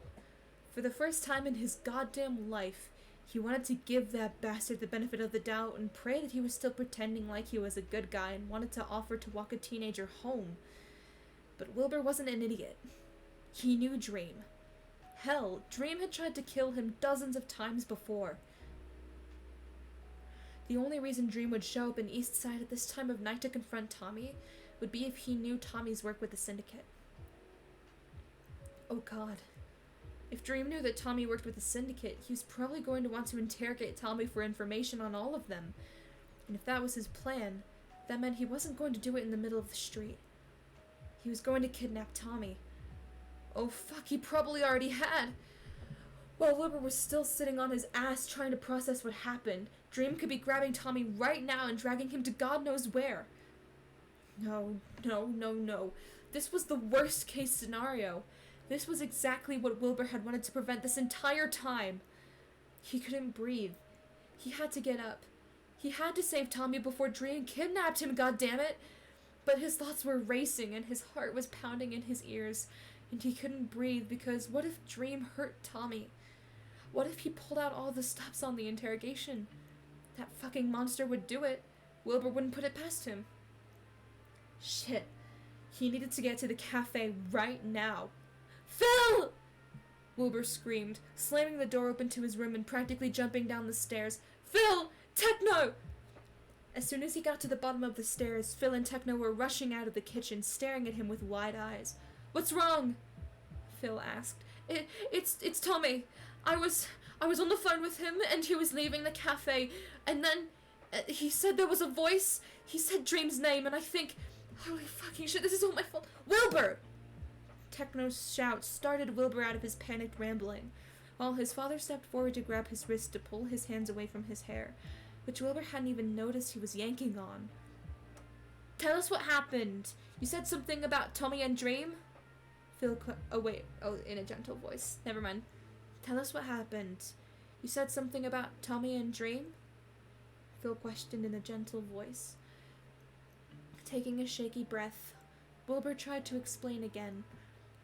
I was on the phone with Tommy while he was closing the cafe. Then I heard a voice say his name, and Tommy said it was Dream. Then before I could say anything, the call went dead, and I tried calling him again, but the phone didn't even ring. It just went straight to voicemail. As he explained, Techno and Phil both visibly paled. So you think Dream's kidnapped him? Techno asked, clenching his jaw. I don't see why Dream would have been there otherwise, Wilbur said, wrapping his arms around himself. He must have found out about Tommy working with us. It's the only thing I can think of. It would explain why he's been acting so weird recently, Techno muttered, a deep frown settling over his face. It makes too much sense. His shoulders were hunched as he thought over the previous few weeks in his mind, and Wilbur could practically see the gears turning in his brother's head as he pinpointed all the places he could have figured this out sooner. While he wanted to reassure him that it was all right, that there was no way any of them could have known for sure that Dream was targeting Tommy, he also knew now wasn't the time to focus on any of that. We need to get to the cafe, Wilbur repeated, turning to Phil. For all we know, they could still be there. It was a futile hope, but he had to hold on to something. The only thing he could do right now was beg and plead with luck that Tommy and Dream would still be there when they got to the cafe. Okay, but does Wilbur need to show up there, or Siren? Phil asked, raising an eyebrow. Siren, obviously! Wilbur scoffed, already racing back up the steps to grab his mask. If they're still at the cafe, we're going to have to fight Dream, and we can't do that as civilians. Grab my mask for me! Techno called up the stairs. I'll start the car! I'll get my veil, Phil muttered, rolling his shoulders as wings materialized on his back. Don't bother grabbing your full outfits, though. We just need our identities covered. A few minutes later, they were all settled in the black SUV they'd originally driven Tommy to the syndicate meeting in. Techno was in the driver's seat with Phil on the front passenger side, while Wilbur had the back all to himself. Wilbur was hunched over as they drove, clenching and unclenching his fists while rapidly tapping his foot against the car floor. His mind was still racing as he thought of all the terrible things Dream could be doing to Tommy right now. Tommy, his little brother, the boy who saved his life when he only knew him as one of the most feared supervillains in L'Manberg, purely because it was the right thing to do. The boy who had grown to love his family in only a few months' time. Tommy could be getting fucking tortured by Dream for all he knew, and it was all Wilbur's fault. A part of him was desperately trying to spiral into anxiety, thinking about how Dream could be hurting his brother right now, but Wilbur knew he had to hold off on the panic. If they got lucky and Dream and Tommy were still at the cafe, then he would need to have his head on straight so he could choke the life out of Dream with his bare hands. Wilbur? Startled out of his thoughts, Wilbur straightened in his seat. What, Tech? I asked if you knew if anyone was keeping an eye on him tonight. I thought I saw something about Nikki and Jack stopping by while he closed up, Techno said, his voice calm despite the white-knuckled grip he had on the steering wheel. Holy shit. Wilbur had seen that too. While the syndicate had never established a formal guard schedule, After Wilbur had told them all about the incident involving them being watched when walking home that night, the members of the syndicate had taken it upon themselves to set up times to watch over Tommy while he went through his closing routine. They weren't able to have someone with him every night, but it was damn near close enough, and tonight Wilbur knew he'd seen Nikki say something about heading by the cafe with Jack. But when Wilbur was on the phone with Tommy, he didn't hear any other voices. Had Nikki and Jack been there but had stayed quiet? Or had they already left at that point? If they hadn't left yet, did they try to fight Dream off? Were they still fighting him? Pulling out his phone, Wilbur dialed Nikki's number and dug his nails into his palm while it rang. "Hello?" Nikki greeted, sounding perfectly fine and not like she was in the middle of a fight. "Nikki, where are you?" Wilbur asked without preamble. I'm at home. Why?" "Did you go see Tommy tonight?" "Yeah, me and Jack were at the cafe with him when he closed up," Nikki explained, and he could hear the confusion in her voice. "Why? Is he not home yet?" Wilbur frowned. "Was he on the phone with me when he closed?" No, he wasn't," Nikki told him. "If he's not home yet, that's really not good because he closed the cafe about an hour ago." "What?" "That's not possible. I was on the phone with him 10 minutes ago and he told me he was closing then. I could hear him locking the door through the phone. That doesn't make any sense, though. Jack and I watched him close everything up and lock the door," Nikki said, her voice tightening as she picked up on Wilbur's panic. "Wilbur? What's going on? Did something happen?" Taking a breath to steady himself, Wilbur felt his nails cut through the skin of his palm, and he winced as blood began to ebb out. "I was talking with him, and he told me he was looking up. I heard him lock the door to the cafe, and then I heard a voice, and Tommy said Dream was there." There was a sharp gasp on the other end of the line. "Dream?" "Yeah, and he sounded fucking terrified.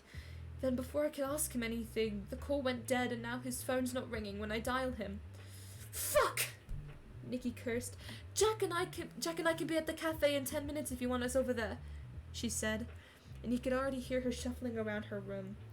"Don't come over here yet. I'm on my way with Techno and Phil. We'll let you know if we need backup," Wilbur said, tensing as they turned onto the cafe street. "I gotta go now, Nikki. I'll text you soon. Let the others know what happened." "Got it, Wilbur. We'll be on standby." Wilbur hung up without another word, shoving his phone in his pocket and jumping out of the car while it was still slowing down in front of the cafe. He stumbled to keep his footing and rushed over to the front doors of the cafe.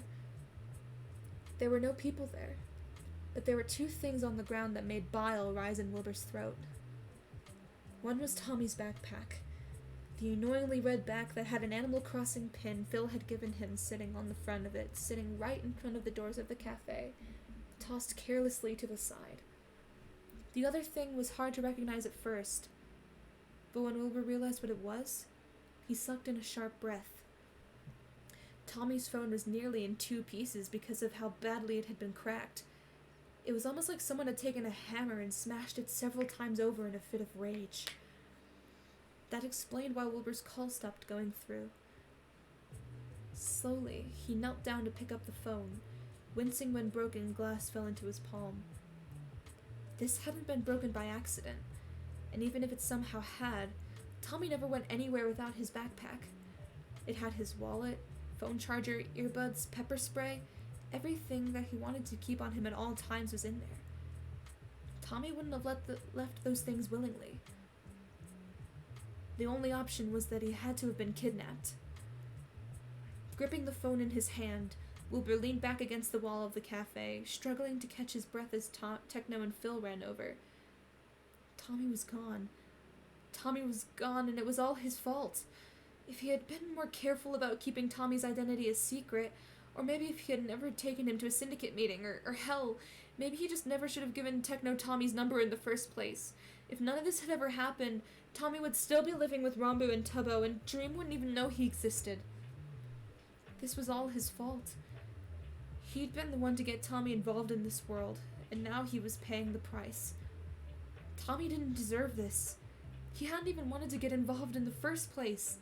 But Wilbur had pushed and pushed because that's all he could ever do. He was way too fucking pushy and could never let things rest until they went his way. He was so goddamn selfish. So selfish and self-obsessed. Now his little brother was being held hostage by Dream. And who the hell even knew what Dream could be doing to him?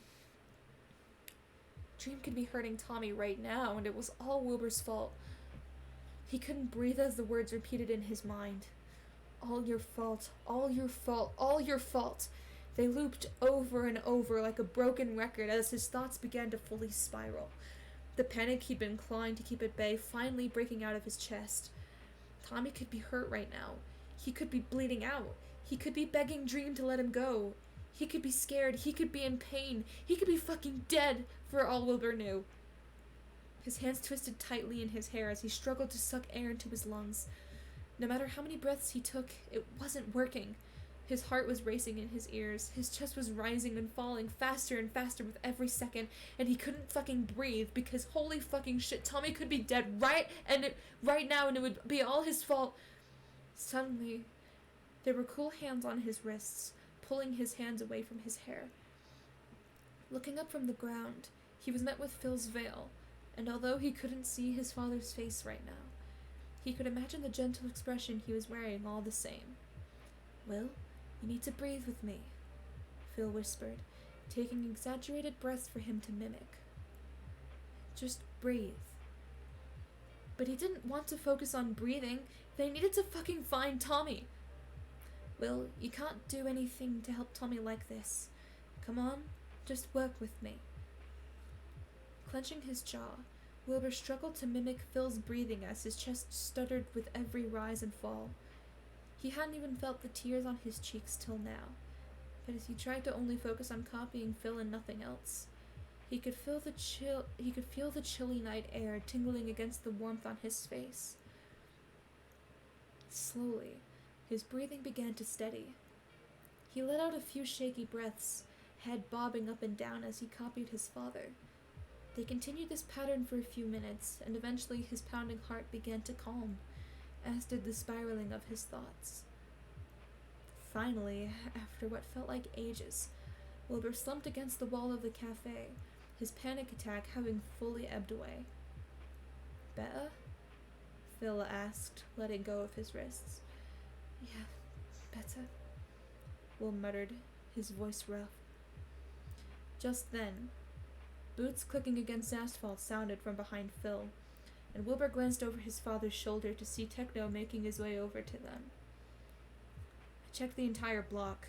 There's no sign of them, Techno said, his hands curling into fists at his sides. Fuck. Of course Wilbur hadn't thought they'd still be in the area, but to have that last small hope squashed so quickly was like another stab in his chest. We're going to get him back, Phil told them both, with no room for argument in his tone. Just can't lose our heads over this. But what if he's hurting him, Phil? Wilbur asked, his voice cracking. You could try to hurt him to get information out of him. He very well could be doing that, Phil nodded, which is just all the more reason to focus on finding Tommy as quickly as possible. Do you think he took him to the Hero Tower?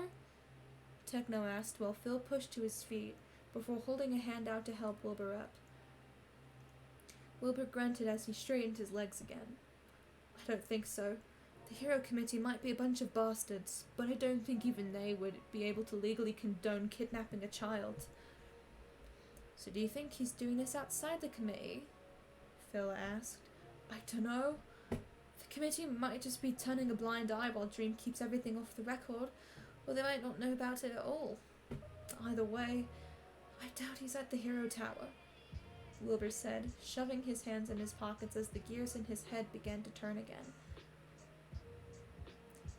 What you're saying is that he could just be about anywhere in the city and we have no clue where? Techno then asked, raising an eyebrow behind his mask. Letting out a shaky sigh, Wilbur nodded. Pretty much. Phil cursed under his breath. All right, we have to work with what we can then. We should ask Quackity Quackity. We should ask Quackity if he had... Wait. Quackity. Quackity. We should ask Quackity if he could find any information through his network. Suddenly, Phil was cut off by the sound of 2 pairs of footsteps running up behind them.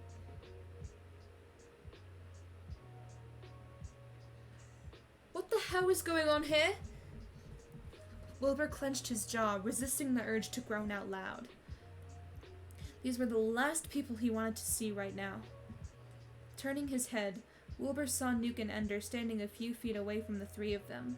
The two boys staring at the red backpack still on the ground. Nuke, Ender, maybe now isn't... That's Tommy's backpack, Wilbur said. Wait, Nuke, Ender, maybe now isn't... That's Tommy's backpack, Nuke said, cutting Phil off. Why the fuck do you have Tommy's backpack? Shit. Just great. Perfect timing. And is that Tommy's phone? Ender asked, sounding much more timid than Nuke. Nuke turned his head towards Wilbur, and the next thing he knew, the vigilante was storming towards him. What the fuck did you do to him, Siren?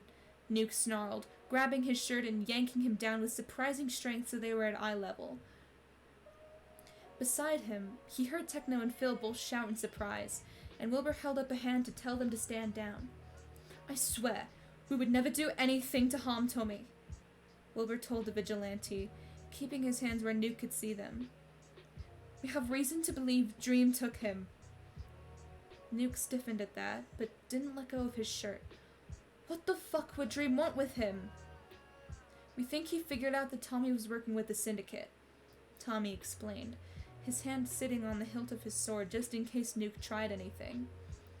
Although they technically hadn't gotten any confirmation that Nuke and Ender knew about Tommy's job as a healer, it was easy enough to figure out through context clues. The lack of surprise from either of them at that statement only confirmed it. Oh god.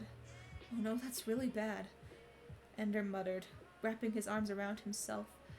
That's really, really bad. So he just kidnapped him? Nuke asked, finally letting go of Wilbur's shirt and taking a step back. He did.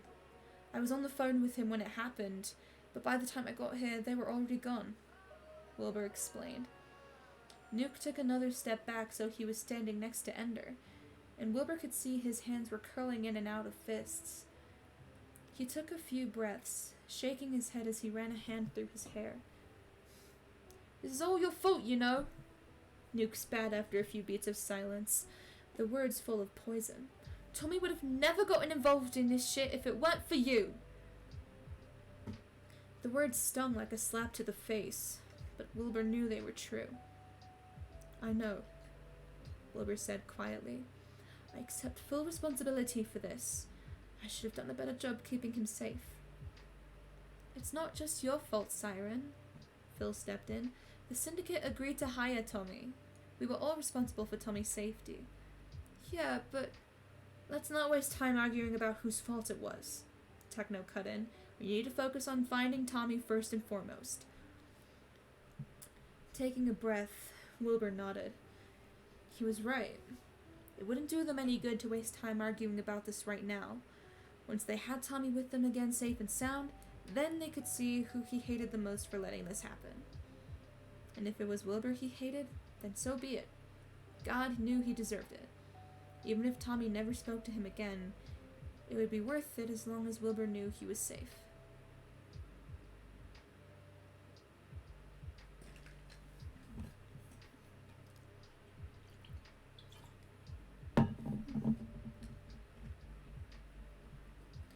Blade's right, Wilbur said, shoving his self-hatred down to turn his attention back to Nuke and Ender. We need to focus on finding Tommy, and we're going to need your help. Huh? Techno grunted, while Phil made a confused noise. Nuke and Ender both stiffened. Why us specifically, Siren? Why us specifically, Siren? Ender asked, voice dripping with wariness. Well, Wilbur had a reason. They weren't going to like it, but they deserved to know. Because, Tubbo and Rombu, you're his family, Wilbur said, meeting both of their eyes as he said their names. Nuke reeled back as if he'd been shocked, while Ender gasped sharply. How the... What? Did Tommy fucking tell you? Nuke snarled, looking like he was 2 seconds from lunging at Wilbur again. Wilbur shook his head. No, of course not. He'd never betray you like that. I figured it out on my own. That was true. It hadn't been hard to put all the pieces together when he was the only one who was able to see the whole picture. The night Tommy called him in tears, asking him to come to the cafe because he'd gotten into a fight with his roommates, Quackity told him that he'd just been healed by Tommy before Nuke and Ender showed up out of the blue. The two wanted to talk to him alone, and Tommy had insisted he'd been fine with them, so Quackity ended up leaving. After connecting those dots, Wilbur had contacted Sam to ask him for the public records on Tommy's roommates. When he saw the descriptions for the two boys from their foster care records, noticing how they both matched the heights and builds of Nuke and Ender, the conclusion was obvious. Wilbur had never intended on using the fact that he knew their identities against them. Tubbo and Rambo were Tommy's best friends, and once he knew the vigilantes that had been a pain in the ass for the Syndicate weren't just Tommy's family, but kids to boot, he had doubled down on the Syndicate, making sure they avoided Nuke and Ender as much as they could. Still, Tubbo and Rambo didn't know that. So what? Are you going to blackmail us now? No, I'm not. I have no intention of using your identities against you. I just want your help finding Tommy, Wilbur explained. Nuke scoffed, clearly not believing the sentiment, but that was fine. He could distrust Wilbur all he wanted, as long as they focused on finding Tommy first. But how do you even want us to help? This is Dream we're talking about. He's one of the most powerful people in the city, Ender pointed out, wringing his hands in front of him. Wilbur opened his mouth to reply, but before he could, Techno cut in. While I'm sure Simon would love to explain whatever plan he has right now, I think we should probably not continue this conversation in the middle of the street, you know? That was a fair point. They were still standing in the middle of the street in front of the cafe, and while there was no one around to listen in on them, it probably wasn't a good idea to just be hashing this all out right in the public eye. Wilbur's coat whipped around his legs as he tried to think of where they could go. Obviously, they couldn't take the vigilantes back to their own place, and the Syndicate base was a bit far. Thankfully, Ender gave them a solution. Since you guys already know who we are, you can just come back to our place. It's not far from here, Ender suggested. Nuke whipped his head towards him. Ender! What? They know where we live. It's not like it's new information, he pointed out. Nuke seemed to be glaring at Ender, but after a few beats of silence, he sighed. Fine. Why the fuck not at this point? Just let the goddamn supervillains into our home. They already know everything else about us. Tubbo, come on, not right now, Ender pleaded. We need to focus on Tommy. Now this seemed to hit home. Nuke's shoulders immediately deflated, and his head dropped out as he let a shaky breath. Fuck, yeah, you're right. Sorry, he muttered. He looked back up and turned towards the three of them.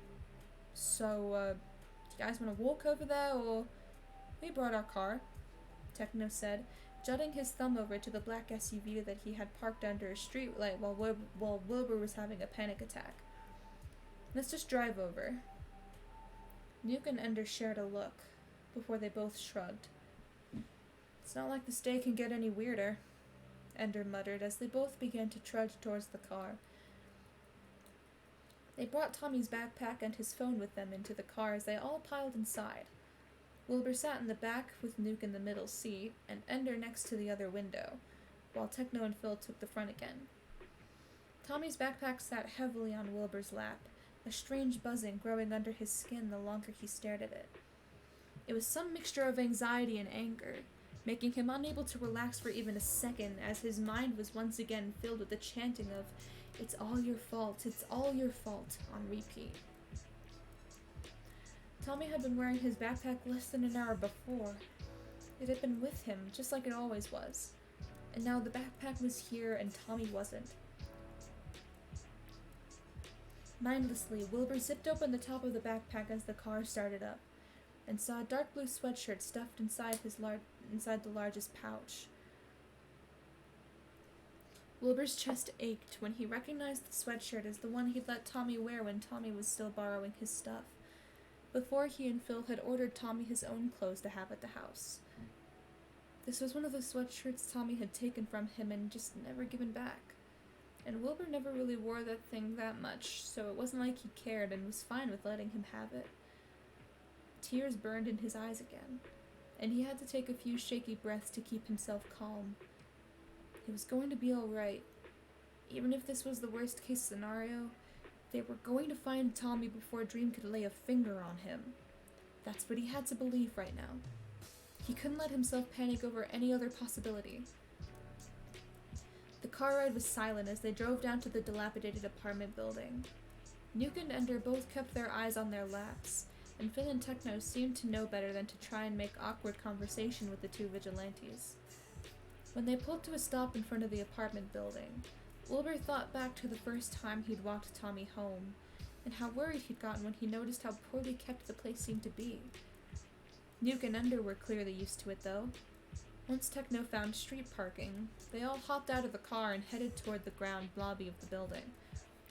Wilbur was a bit worried about all of them, Siren, Zephyrus, Blade, along with the vigilantes Nuke and Ender being spotted, but neither Nuke or Ender seemed worried, so he figured they must know when the lobby will be empty.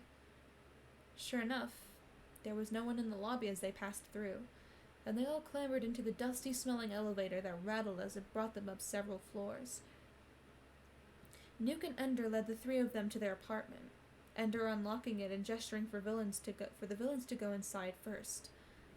While Wilbur knew Phil and Techno had been there before, he realized a bit belatedly that he'd never actually seen the inside of Tommy's apartment.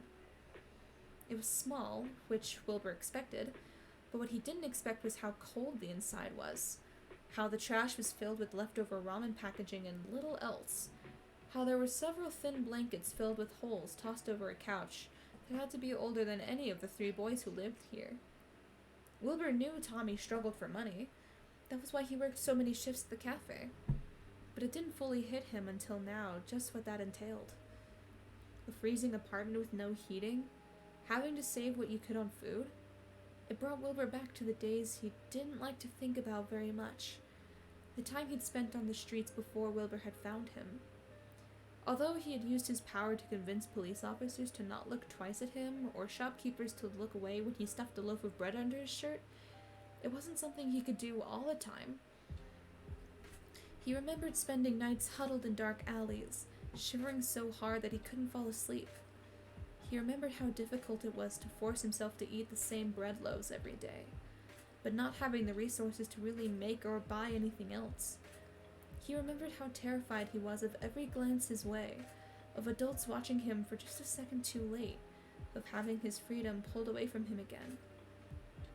Tommy had fought and gotten his freedom from the system that Wilbur himself had run from all those years ago. And then he put that distrust aside and put his faith in Wilbur. He trusted Wilbur to keep him safe, and more importantly, free. And Wilbur had failed him. Siren? Techno suddenly called out, drawing Wilbur out of his thoughts. Huh? I asked if you were alright. You're kind of just standing in the front doorway, Techno said, giving him an odd look. Wilbur shook his head. I'm fine. Sorry, got lost in thought for a second. He finished stepping through the doorway and into the apartment, Nuke shutting the door behind him. Glancing into the small living room, Wilbur saw Ender pulling off his goggles and face mask, while Nuke tossed his gas mask onto the couch. God, they really were children, weren't they? Although the pictures Wilbur had seen of the two boys from their files were a few years old, they really hadn't aged all that much since then. Nuke, or Tubbo, Wilbur supposed he could think of him now, noticed his staring and blinked. You know, if you want, you can take your mask off too, Tubbo said in his strange voice, eyeing him with a challenging gaze. Wilbur smirked at Tubbo's audacity. Yeah, no thanks, kid. Tubbo raised an eyebrow. You sure? I mean, you might as well be on an equal playing field, Wilbur Soot. Phil and Techno both stiffened when Wilbur's name left Tubbo's lips, and Wilbur felt himself freeze on the spot. Tubbo knew his name. Tubbo knew his identity. How the fuck did he find out? Tommy didn't even know Wilbur's identity, so how the hell could Tubbo, someone Wilbur had never even met before, know who he was? The only people who knew Wilbur was Siren were his family and the rest of the syndicate. That was it. Phil was extremely strict about keeping their identities a secret from anyone who didn't need to know. They had to minimize risk at all costs. That was why Wilbur hadn't been allowed to tell Tommy, despite how many times he wanted to just get it off his chest. How in the hell did fucking Tubbo know? He considered playing dumb, trying to act like Tubbo was ridiculous for thinking he was Wilbur Soot. But considering how he, Phil, and Techno had all frozen at the mention of his name, he knew it would be pointless to try and convince the boys Tubbo was wrong now.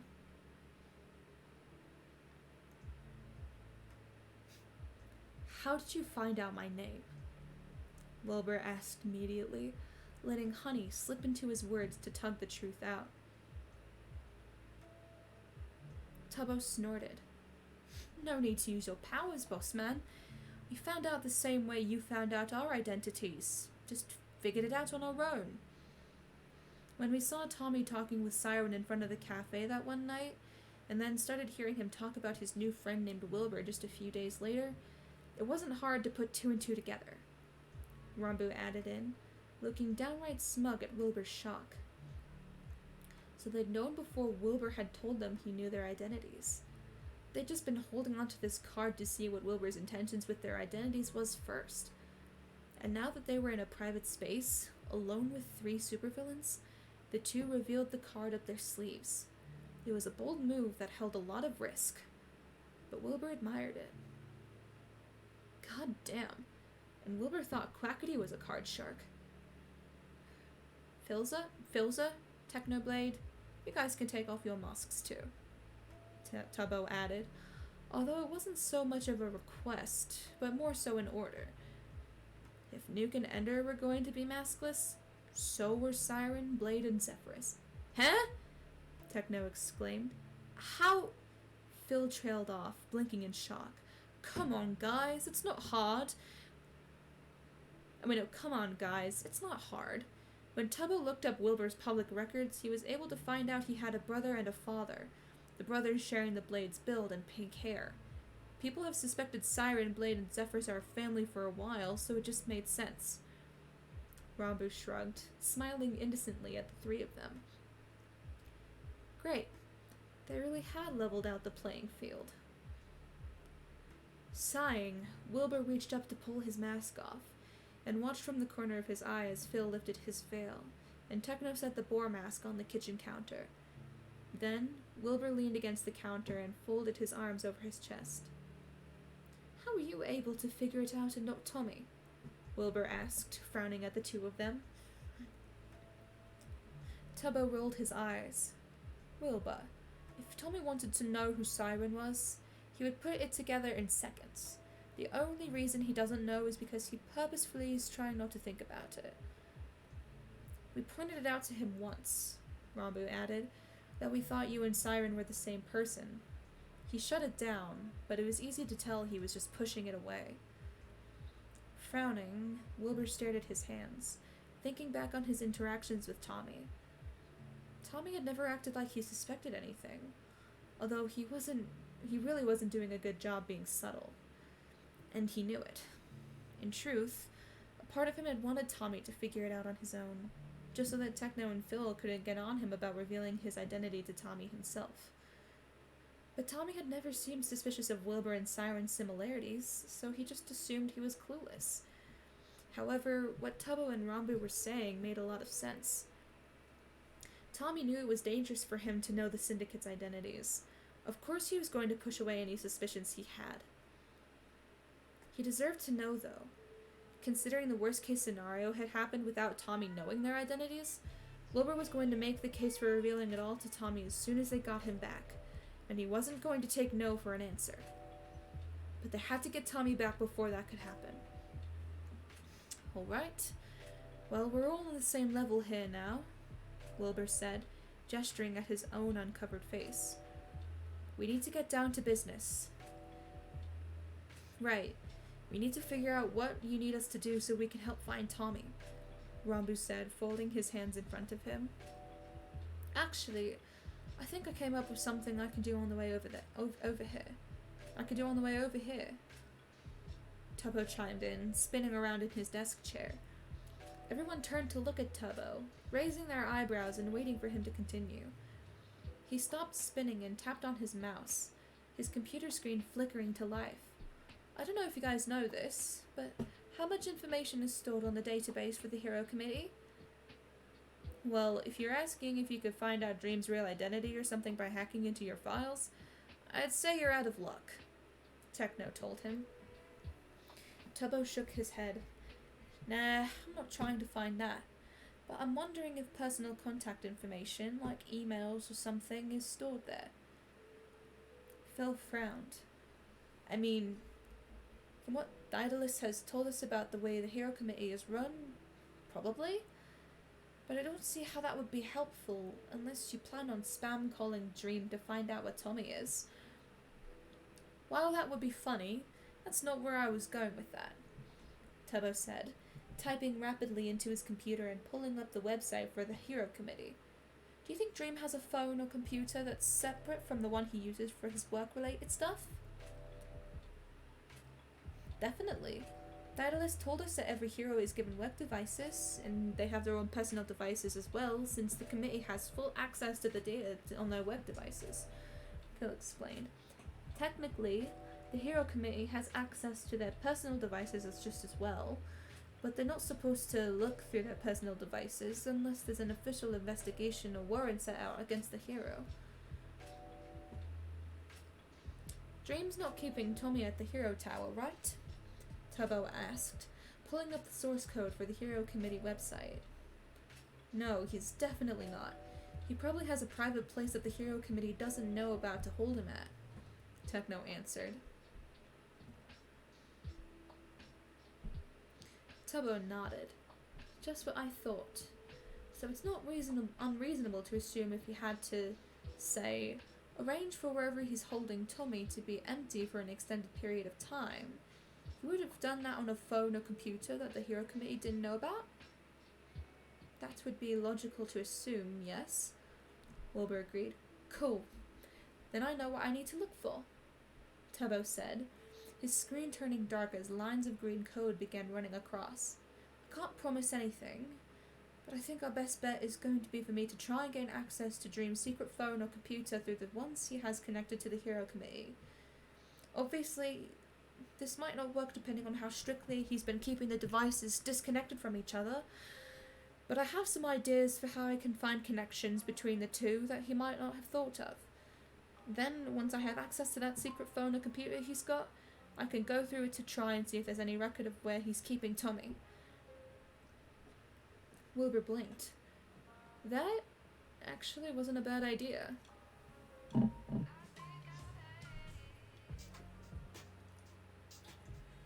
But there was one glaring issue. How long would that take? He asked, furrowing his brows. Tubbo didn't stop typing on his keyboard, but Wilbur noticed his shoulders drop a bit. I don't know, honestly. If I could get lucky and find out in a few hours, but that's pretty unlikely. I'd say it'll take me a few days at least, depending on how much I have to search through. A few days? That was too long. Way too long. Wilbur didn't want Tommy to spend another hour with Dream, let alone several days. Is there nothing we can do that's faster? Wilbur asked, clenching his jaw. This is what I can do. Anything more is on you guys. You're the big, scary villain organization with tons of resources, Tubbo said, shooting Wilbur a dirty look over his shoulder. Shit. Yeah. Wilbur was getting too caught up in his own head and was forgetting all the resources they had at their disposal. We'll contact Jester and ask him if we can find to see what he can find out through his network, Wilbur said, tapping his fingers against his arm. I know he's got a few mercenaries in his contacts who will work with just about anyone, so one of them could have information on Dream if he ever needed someone to do his dirty work for him. Puns could know, Techno added. I'd ask Jester about him first. Yeah, that's a good idea. Puns would be our best bet, Wilbur agreed, thinking of the mysterious mercenary who was the go-to person in the underground for discreet work. If there was anyone Dream would have hired, it would be him. Shit. Okay, I need to make some calls. I think it's time for us to go anyway, Phil said, straightening up. Tobo? Rambo? Do you need our numbers? I got them from your phone bill, Tubbo said casually. Phil frowned. How did you... He cut himself off, seeming to realize what a dumb question that was, considering they were talking to a hacker. Never mind. We'll let you know as soon as we have anything, Rambu said, standing up so he could walk them to the door. And if you need anyone for anything like spying or infiltration, I can teleport, so feel free to contact me. I might not know computers like Tubbo does, but I'm gonna help in any way I can. It was such an earnest offer. Wait. Oh, it's at the end of the... Let me just bring it to here.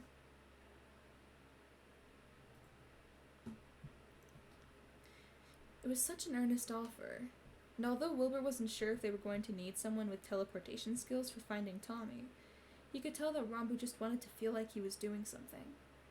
They were all searching for something to cling on to, something to make them feel like they were actually working towards saving Tommy. Thank you, Rambu, Wilbur said, nodding at him. We'll let you guys know. The three of them pulled their masks on again, and after one last round of goodbyes, Siren, Zephyrus, and Blade found themselves heading out of the apartment building. Wilbur didn't realize how much he had been running on adrenaline until he got back into the car, practically collapsing into his seat. His head was aching, his chest still tight from his panic attack earlier. The car started up, and Wilbur stared at his hands in his lap. It could take them several days to find Tommy, and that was assuming Tubbo's plan would work.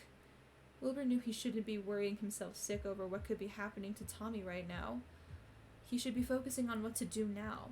He should be calling Quackity, calling Puns, asking anyone and everyone he could think of for information on Dream. But as the car rumbled down the street, Wilbur felt frozen. His heart sat in his throat, and all he wanted was to wake up from this living nightmare. Wilbur barely registered the ride home. One moment they were in East Side, pulling away from Tubbo and Rambu's apartment, and the next they were pulling into their garage. The door to his left opened. Will, you gonna come into the house? Phil asked, his voice gentle. Wilbur knew he should get up, but he was staring at Tommy's backpack sitting by his feet. He's going to hate me when we get him back, Wilbur whispered. And he should. I deserve it for putting him in danger. Wilbur, it wasn't just you who got him involved. We all did, Phil reminded him, placing a hand on his shoulder. But I'm the one who started it. I'm the one who gave Techno his number. I'm the one he decided to save in the alley that day. He curled further in on himself, the seatbelt he was still wearing tugging against his shoulder. If you hadn't saved my life, he'd be alright right now. He'd be safe. Wilbur literally owed Tommy his life, and this was how he repaid him, by being stupid enough to let him get kidnapped. But he chose to save your life because that's the kind of person he is, Phil said, squeezing his shoulder. Not to mention, it's not like you asked him to save your life. You were unconscious at the time. Yeah, but... Wilbur's breathing hitched. I've just been so fucking selfish this whole time. I've been taking advantage of the fact that he doesn't know I'm Siren and asking himself he'd never tell me as Wilbur. I've dragged him into a whole mess when he repeatedly told me he didn't want to get involved. I've been such a fucking asshole to him and he doesn't even know it. His eyes started to burn again, and he squeezed his eyes shut as a shuddering breath ran through him. He's such a good kid, Phil. He's so good and he deserves so much better than this. Will, I want him to hate me when he gets back, Wilbur continued, his voice cracking. But I know him and he's going to forgive me anyway because that's the kind of person he is, and I don't deserve his forgiveness. Wilbur, I just don't know how I'm going to face him when we get him back, he confessed. How am I supposed to— Wilbur! Wilbur went silent, looking up at Phil through tears. Phil placed a hand on Wilbur's cheek, using his thumb to wipe away a stray tear. Whether or not you believe Tommy should hate you for what happened, it's his own choice whether to forgive you or not. But if he does, you shouldn't try to take that choice away from him and tell him he shouldn't. What you need to do instead is work to earn that forgiveness, to try and make things right even if Tommy believes that it's fine. Don't just sit and mope about how you deserve to be hated, Phil told him, his stare so intense Wilbur felt like it was burning a hole into his head. Not perfect, Wilbur. You've made mistakes, and so does everyone else. What's important is that you recognize when you fucked up, and when you put in the work to fix it. Wilbur nodded. That made sense. Okay, I think I get it, he whispered. Phil smiled at him. Let's go inside and find our boy. Alright, let's find him.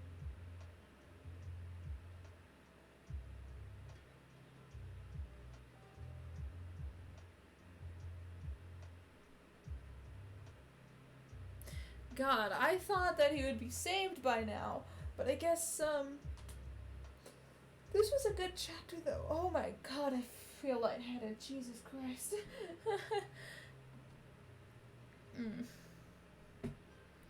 Alright, I've been streaming. I went live at 9, right? Did I go live at 9 or? Yeah, I went live at 9. So it's been 2.5 hours. I'm gonna go. If I want to get a decent night's sleep tomorrow. I have to get up at 6:30 and then work a 5-hour shift later that day.